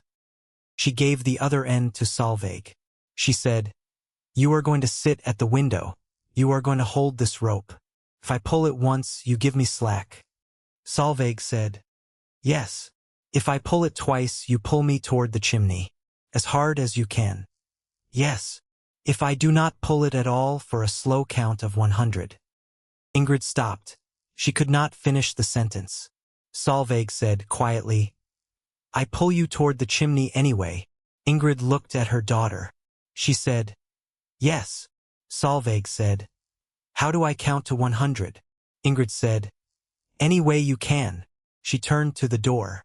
Then she turned back. She crossed the room in 2 strides. She knelt in front of her 9-year-old daughter and took her face in her hands. She kissed her forehead. Once. Very hard. She looked into her daughter's eyes, and she said the last thing she had to say in case she did not come back. Solveig, if I do not come back, you take Magnus and Karen to Mardukvale. You give her the notebook from the shelf above the trapdoor. You tell her open the cellar. There is food.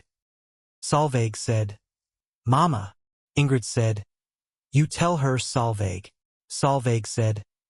I will tell her, Mama. Ingrid stood up. She opened the door. The wind took the breath out of her mouth. Before she could close it again behind her, she crawled. On her hands and knees. The snow was above her elbows. The wind was above everything. She could not see the chimney.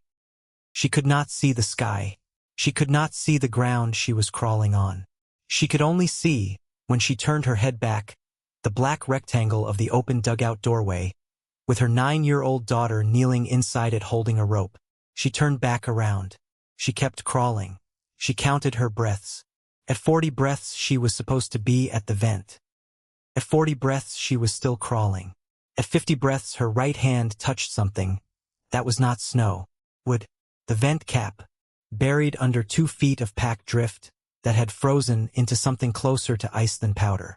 Ingrid dug with her hands. She had no shovel. She had lost the shovel in a drift the week before. She dug with her hands until her hands stopped feeling like hands and started feeling like meat. She cleared the vent opening. The wind refilled it before she could sit back. She dug again. She cleared it again. The wind refilled it again. Her mind was starting to do something she recognized. It was starting to feel warm. It was starting to feel slow. It was starting to want to lie down for 1 minute. Just one. She pinched her own thigh through her skirt. Hard. She said out loud into the wind. No. She said. Not tonight. She reached into her coat pocket. She took out the flat stone she had brought from the discard pile. She wedged it over the vent opening at an angle so that it created a small protected cavity that the wind could not immediately fill. Then she turned around to crawl back. And the world had no chimney in it. She could not see the dugout. She could not see anything. She was on her hands and knees in a white roar, and there was no direction that was not the same direction as every other direction. Panic came up her throat. She swallowed it. She reached down. She found the rope at her waist. She pulled it. Twice. She waited. Nothing. She pulled it. Twice. Harder. She waited. Nothing. She thought. She has fallen asleep. She has let go of the rope. She has counted to 100, and she has already left with the children. She pulled it a 3rd time. 3 times. Hard. She pulled it, as if she were trying to pull the whole dugout across the snow toward her. The rope pulled back. A steady tug. Toward the chimney. Ingrid crawled toward the tug. Her right cheek had gone numb. She did not feel it. She would not feel it until she was inside, and the heat brought the pain. She only knew the direction of the pull. She crawled. 10 feet. 20. She could not tell. Then her hand found the doorframe. Then a small hand found her wrist. Then she was inside. On the floor. In the heat. Solveig was closing the door behind her, with her body against it, and both hands on the latch, and her small shoulder braced against wind that was trying to come in with her. Ingrid lay on the floor. She could not move. Solveig stood over her. She did not cry. She said in a voice that was very small and very steady. Mama. Ingrid said, Yes. Solveig said, I counted to 200. I forgot how to stop. Ingrid started to laugh. It was not a real laugh. It was the sound a person makes when they have been dead for 1 minute and have come back and do not yet have the right muscles for anything else. She reached up. She pulled her daughter down onto the floor with her. She held her. For a long time. She said into her daughter's hair, Good girl, good girl, good girl, good girl. Outside the vent drew again.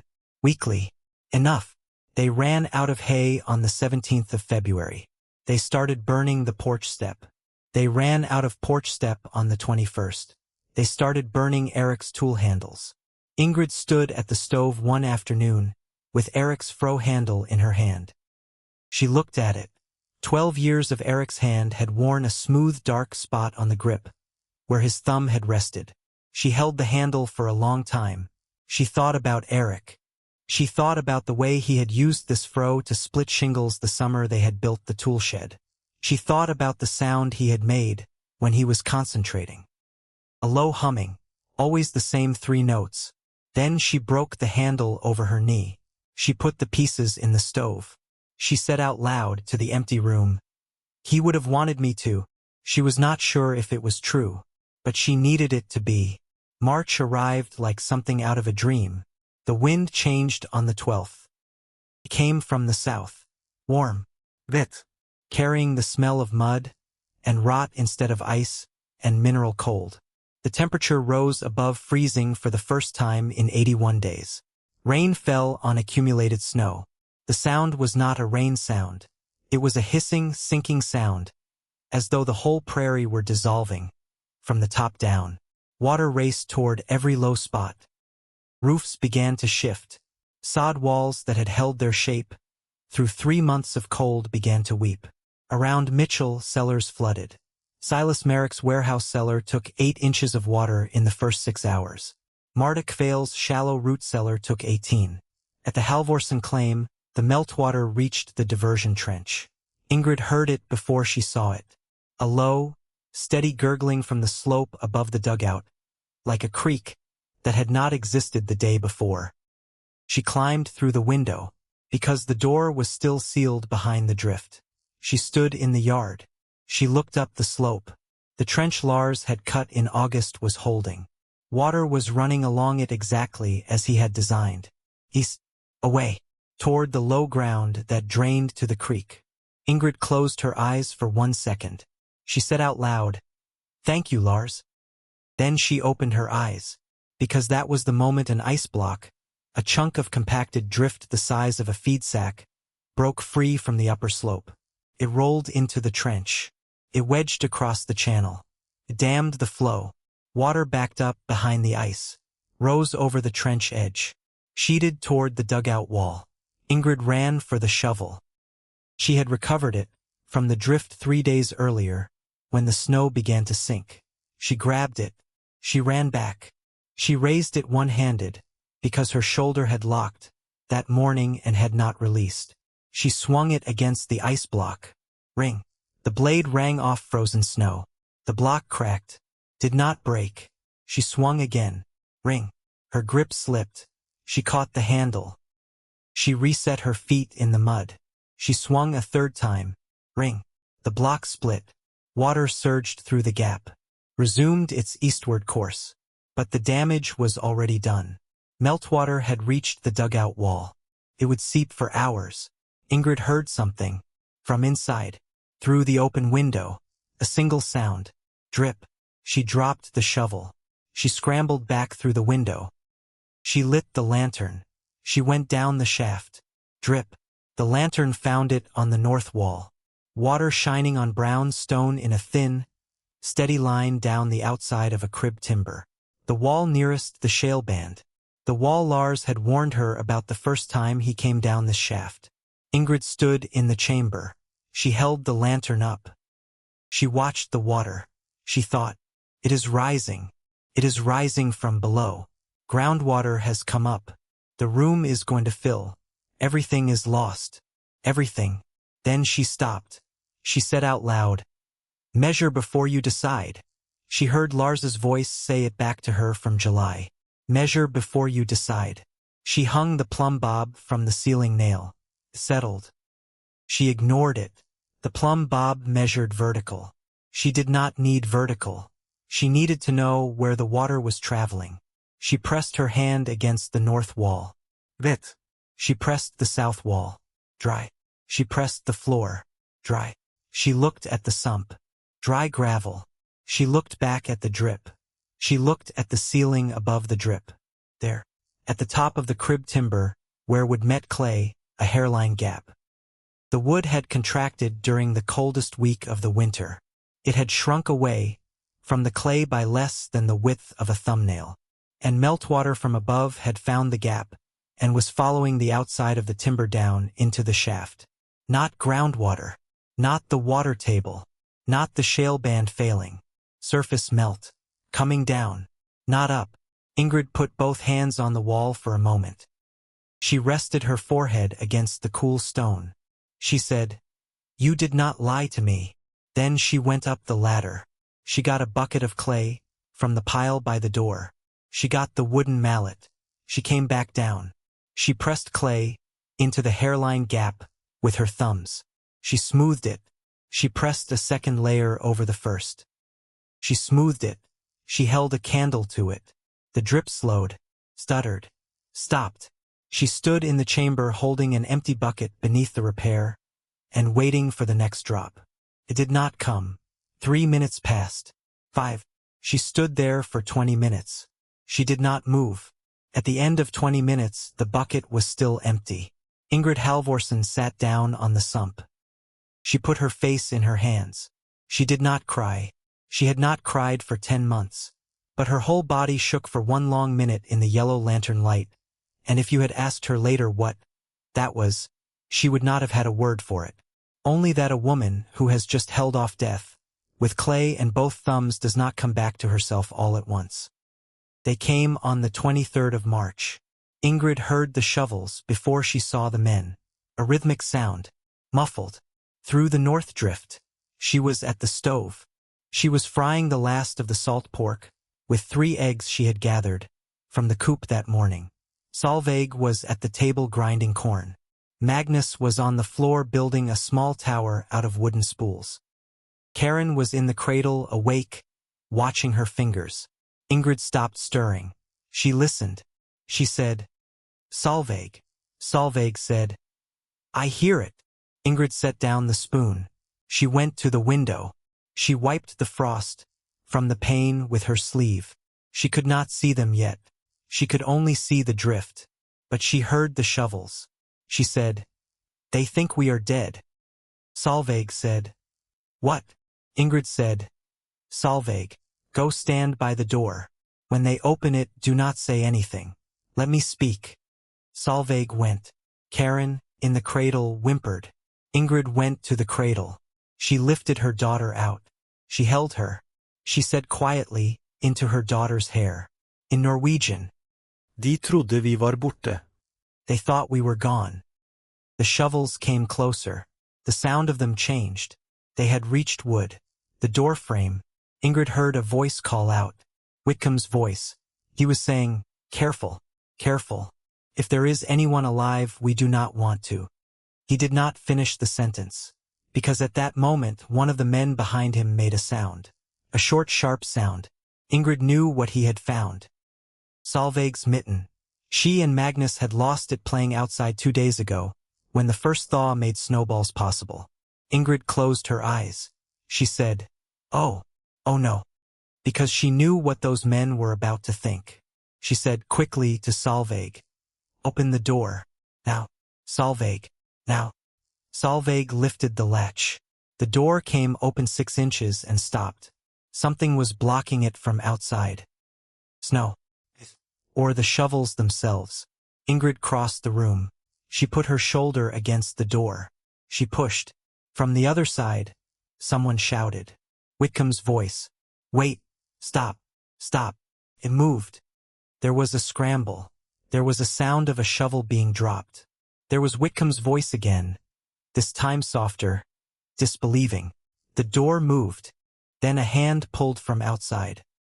The door opened, and Thaddeus Whitcomb stood in the doorway.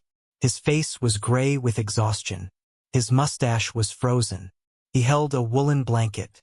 Behind him, 2 men Ingrid did not recognize, and Silas Merrick. Silas was holding a leather notebook. He looked at Ingrid. He looked at Karen in her arms. He looked at Solveig standing by the door in a dress she had grown out of 2 months ago. He looked at Magnus on the floor with his tower of spools. Silas Merrick's face changed, the same way it had changed in June when he had looked into the cradle. The same 1 second. 2. Then it closed. Whitcomb said, "Mrs. Halvorsen." Ingrid said, "Mr. Whitcomb." Whitcomb said, "We thought." He could not finish. He looked past her, at the trap door. He looked back at her. Ingrid said, "You have walked a long way." Whitcomb said, "Yes." Ingrid said, "There is coffee on the stove." She stepped aside. She said, "Come in." They came in. The 4 men stood in her dugout in coats, and boots and dripping snow. Ingrid handed Karen to Solveig. She went to the stove. She poured 4 cups of coffee, one after the other, into the tin cups Eric had bought from a peddler 4 winters ago. She set the cups on the table. She turned around. She said, "The eggs are almost ready. There is bread and salt pork. Sit down." Nobody sat. Whitcomb said, "Mrs. Halvorsen, where?" He gestured vaguely. Ingrid understood.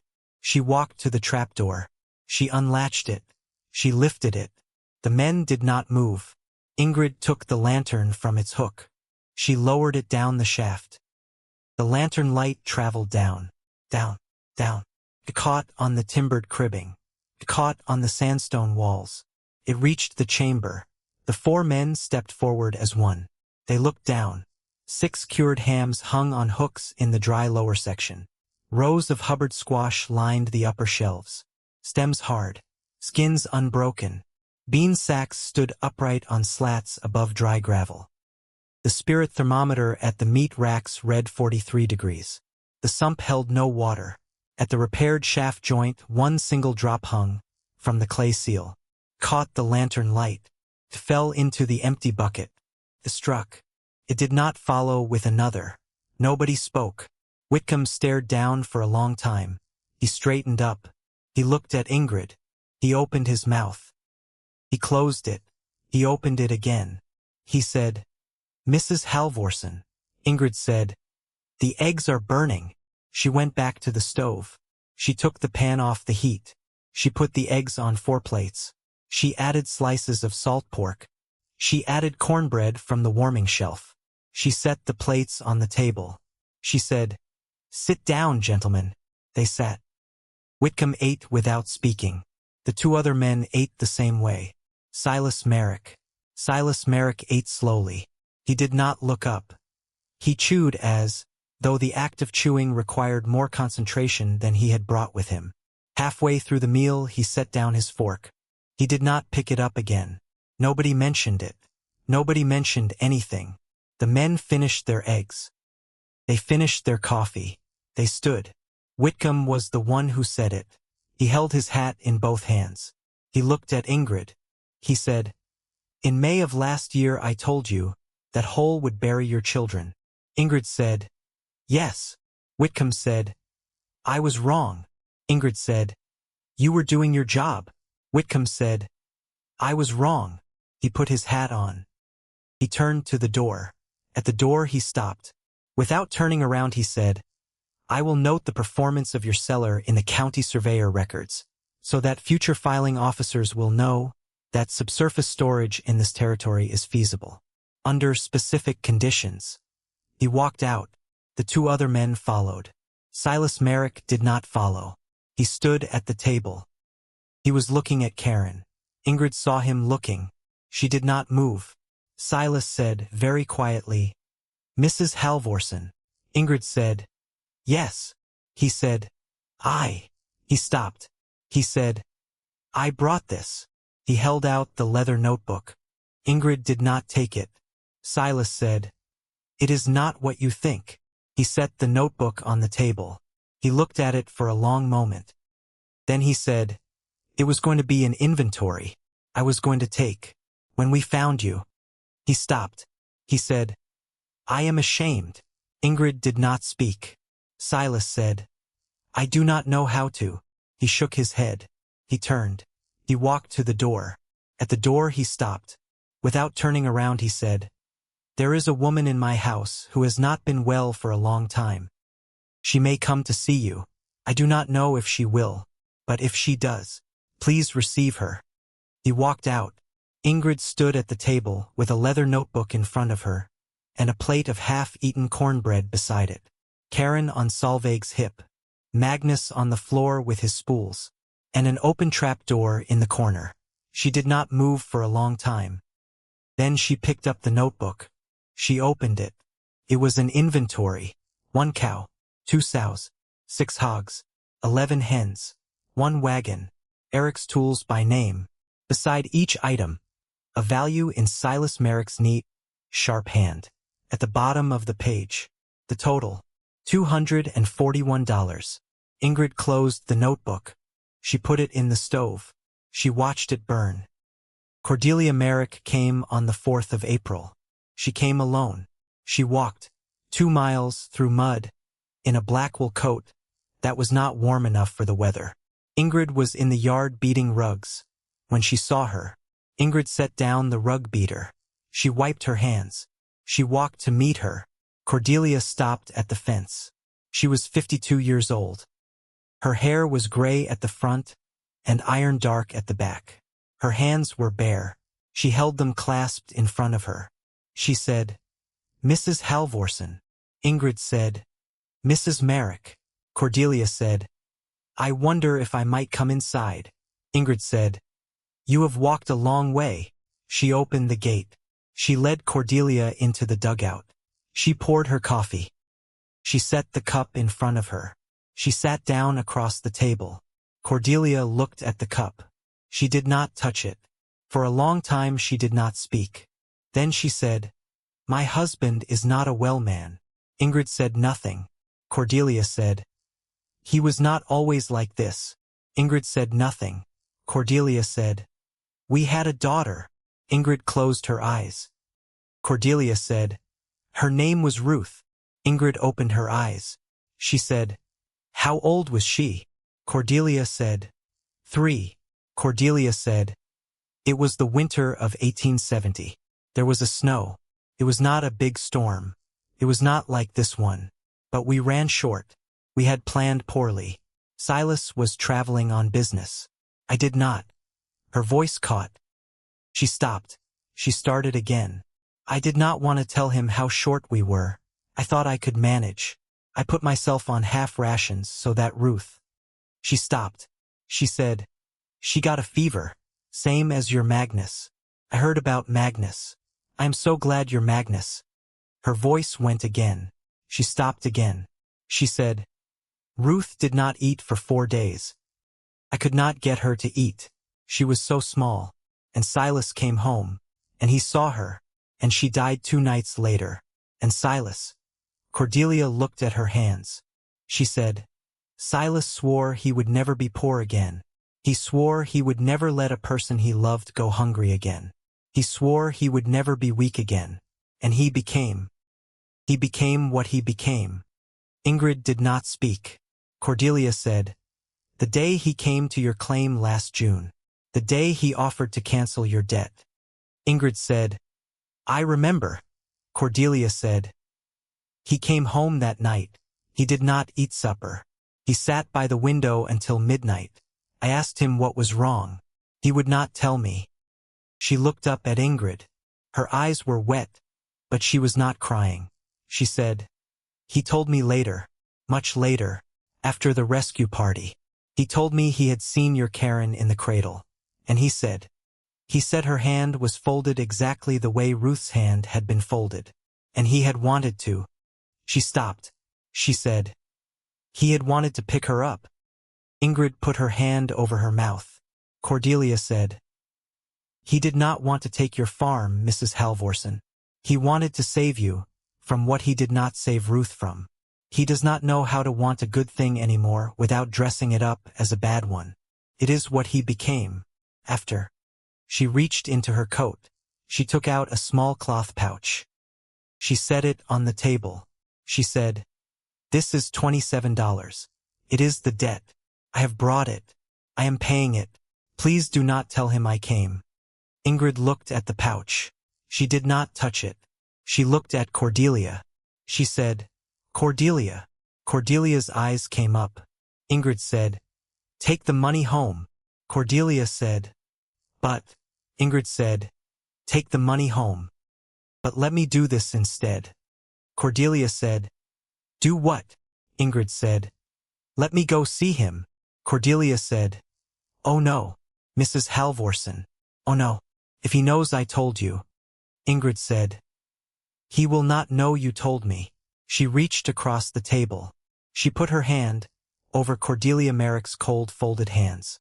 She said, "There is one word I need to say to him. Only one. And after I say it, he will know. And he will not blame you. Because a man like Silas Merrick, when someone finally sees him, he does not go looking for who told. Cordelia looked at her. She looked at her for a long time. Then she nodded. Once, she took the pouch. She put it back in her coat. She stood. At the door she stopped. She said quietly, "I have not spoken her name out loud in 12 years. Ingrid said, "I know." Cordelia said, "Thank you for letting me speak it." She walked back down the muddy road. Ingrid stood in the doorway and watched her go, until she was a small dark point. Then Ingrid put on her coat. She hitched the wagon. She drove to Mitchell. Silas Merrick was in his store, alone, behind the counter, writing in a ledger. The bell above the door rang when Ingrid came in. He looked up. He saw her. He set down his pen. He stood up slowly. He said, "Mrs. Halvorsen." Ingrid crossed the store. She stopped at the counter. She looked at him. She said, "I know about Ruth." Silas Merrick did not move. His hand rested on the ledger. His face did not change. But his eyes did the thing his face was not allowed to do. They went somewhere. They went very far. And they came back different. He said, "How?" Ingrid said, "That is not the point." Silas said, "How?" Ingrid said, "Silas, that is not the point." Silas closed the ledger. He put both hands flat on the counter. He looked down at them. He said, "Are you here to?" He could not finish. Ingrid said, "I am not here to hurt you." Silas said, "Why?" Ingrid said, "Because I have 3 children, and you had 1, and nobody is served by me making that worse." Silas said, in a voice she had never heard from him, "Mrs. Halvorsen." Ingrid said, "I am not here to forgive you either. I want you to understand that. I am not here to say we are all right, because we are not, and we might never be." Silas said, "I know." Ingrid said, "But I am telling you that I know, so that the thing you have been carrying alone, you do not have to carry alone. That is all." Silas Merrick stood behind the counter of his store, with both hands flat on a closed ledger, and his eyes on his hands. He did not speak. He did not look up. For a full minute he did not move. Ingrid turned to leave. At the door she stopped. She said, without turning around, "Cordelia is a good woman." Silas said, from behind her, "I know." Ingrid said, "She has waited a long time." Silas said, "I know." Ingrid walked out. The bell rang above the door. She drove home. He did not apologize. Not in words. He never would. But the following week, 3 homesteaders came to Ingrid's claim to tell her, one after the other, that Silas Merrick had called them in and torn up the debt trap clauses in their contracts. Without explanation, without ceremony. He had said only, "This clause was unjust. I am removing it." And in late August, when Silas Merrick's warehouse grain began to heat, Ingrid smelled it as she was driving through Mitchell to trade eggs. She stopped the wagon. She got down. She walked into the warehouse without asking permission. Silas was standing beside a row of sacks. His hands were behind his back. His shirt was damp with sweat. He turned when he heard her. He did not speak. He waited. Ingrid said, "How long?" Silas said, 3 days. Ingrid said, "Whose grain?" Silas said, 8 families. Ingrid said, "Get every sack open. Get every pallet you have. We are spreading it on the floor." Silas nodded. He turned to his hired men. He said, "You will do what she says." They worked for 2 days. Silas worked beside Ingrid the whole time. She did not thank him. He did not thank her. They did not speak more than what the work required. But on the second afternoon, when they were nearly finished, Silas stopped raking. He looked at Ingrid across a floor covered in grain that was slowly cooling. He said, "Mrs. Halvorsen." Ingrid said, "Yes." Silas said, "Thank you." Ingrid said, "The grain belongs to the families." Silas said, "Yes, but thank you." Ingrid nodded once. She kept raking. Lars came back in June of 1883. He was thinner. His cough was worse. He walked up the road slowly, and Karen, who was almost 3 now, saw him from the yard, and dropped the wooden spoon she had been playing with. She ran.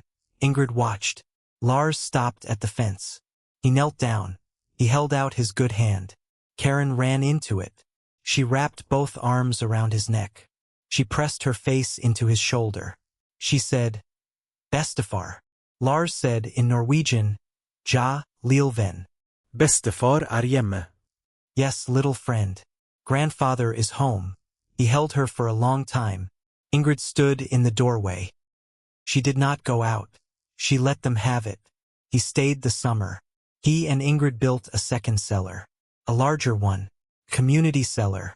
Cut into the bank of Firesteel Creek. With separate humidity zones for meat and roots. With a stone-lined drain that discharged in daylight, so anyone could see if it was flowing. With 2 ventilation ducts fitted with wooden dampers that Ingrid had learned to adjust by feel. Whitcomb marked the drainage grade with his own hands. Marta Kvail organized the labor rotations. Silas Merrick contributed timber. He did not ask for payment. He did not ask for credit. He said only, "Put my name on nothing." The cellar was finished by August. In September, Lars came to Ingrid at the kitchen table one evening, after the children were in bed. He set 2 things on the table. His plumb bob, his mason's hammer. He said, "I am going to Wisconsin. My sister has written. She has a room." Ingrid looked at the tools. She looked at him. She said, "How bad is the cough?" Lars said, "Bad." Ingrid said, "When?" Lars said, "Tomorrow."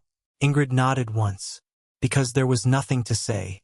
Because Norwegian women of that generation did not weep at kitchen tables, and did not beg men to stay, and did not do many of the things her heart was doing at that moment.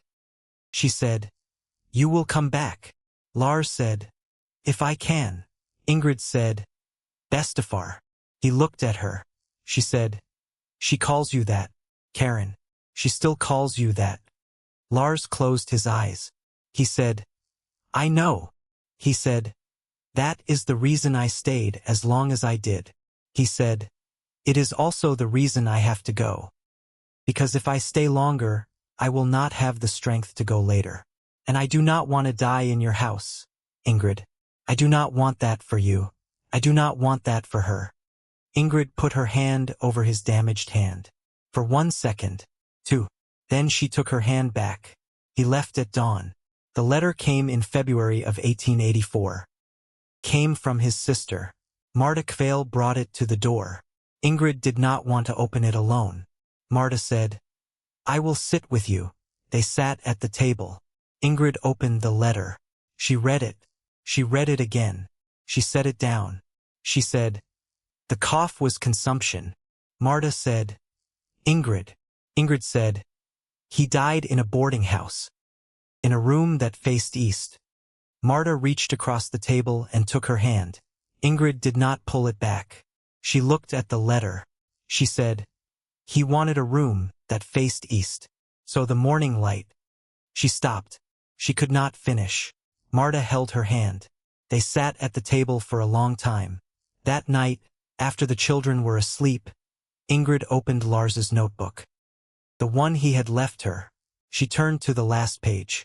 He had written something there in Norwegian, in pencil, in the last week he had been in her house. It said, "If a woman ever asks you whether she can do a thing, and the thing is right, and she is afraid, do not tell her yes. Let her decide it herself. All you owe her is a good ladder, a safe rope, and the truth about the stone." Ingrid closed the notebook. She put it on the shelf above the trapdoor, where it stayed for the rest of her life. She lived on the Firesteel claim for many more years. She did not remarry. Solveig grew up. She became a schoolteacher in Mitchell. She taught the girls in her classroom how to measure.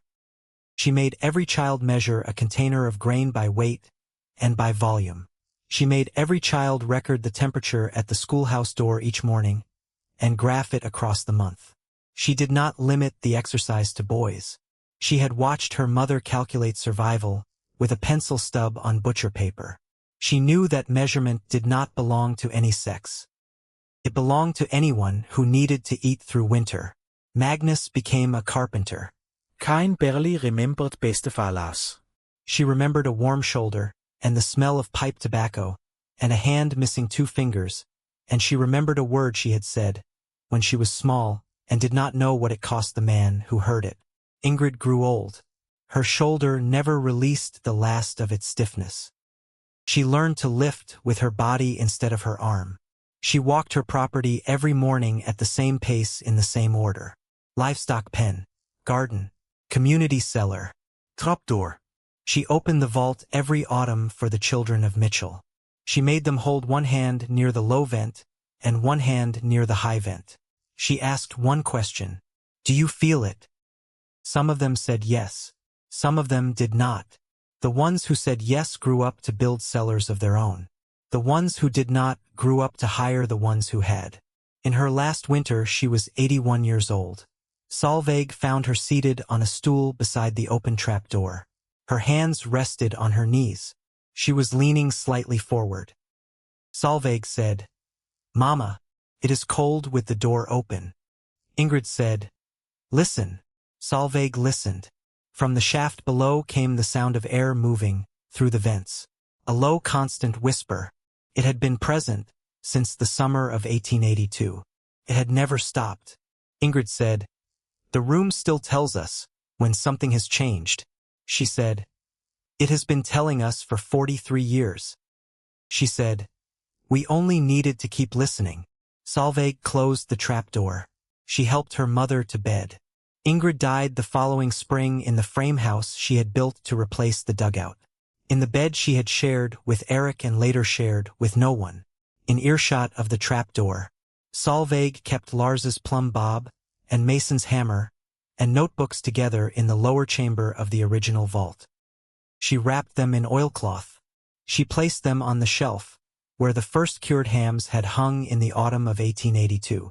The air had not stopped moving through the vents.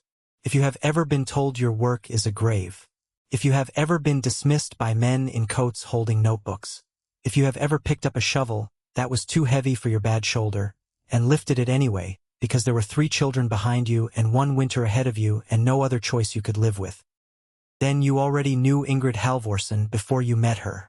She was your mother. She was your grandmother. She was the woman down the road who never remarried and never left the land her husband was buried on. She was every woman who dug the room the world told her would bury her. And when the storm came, the room held.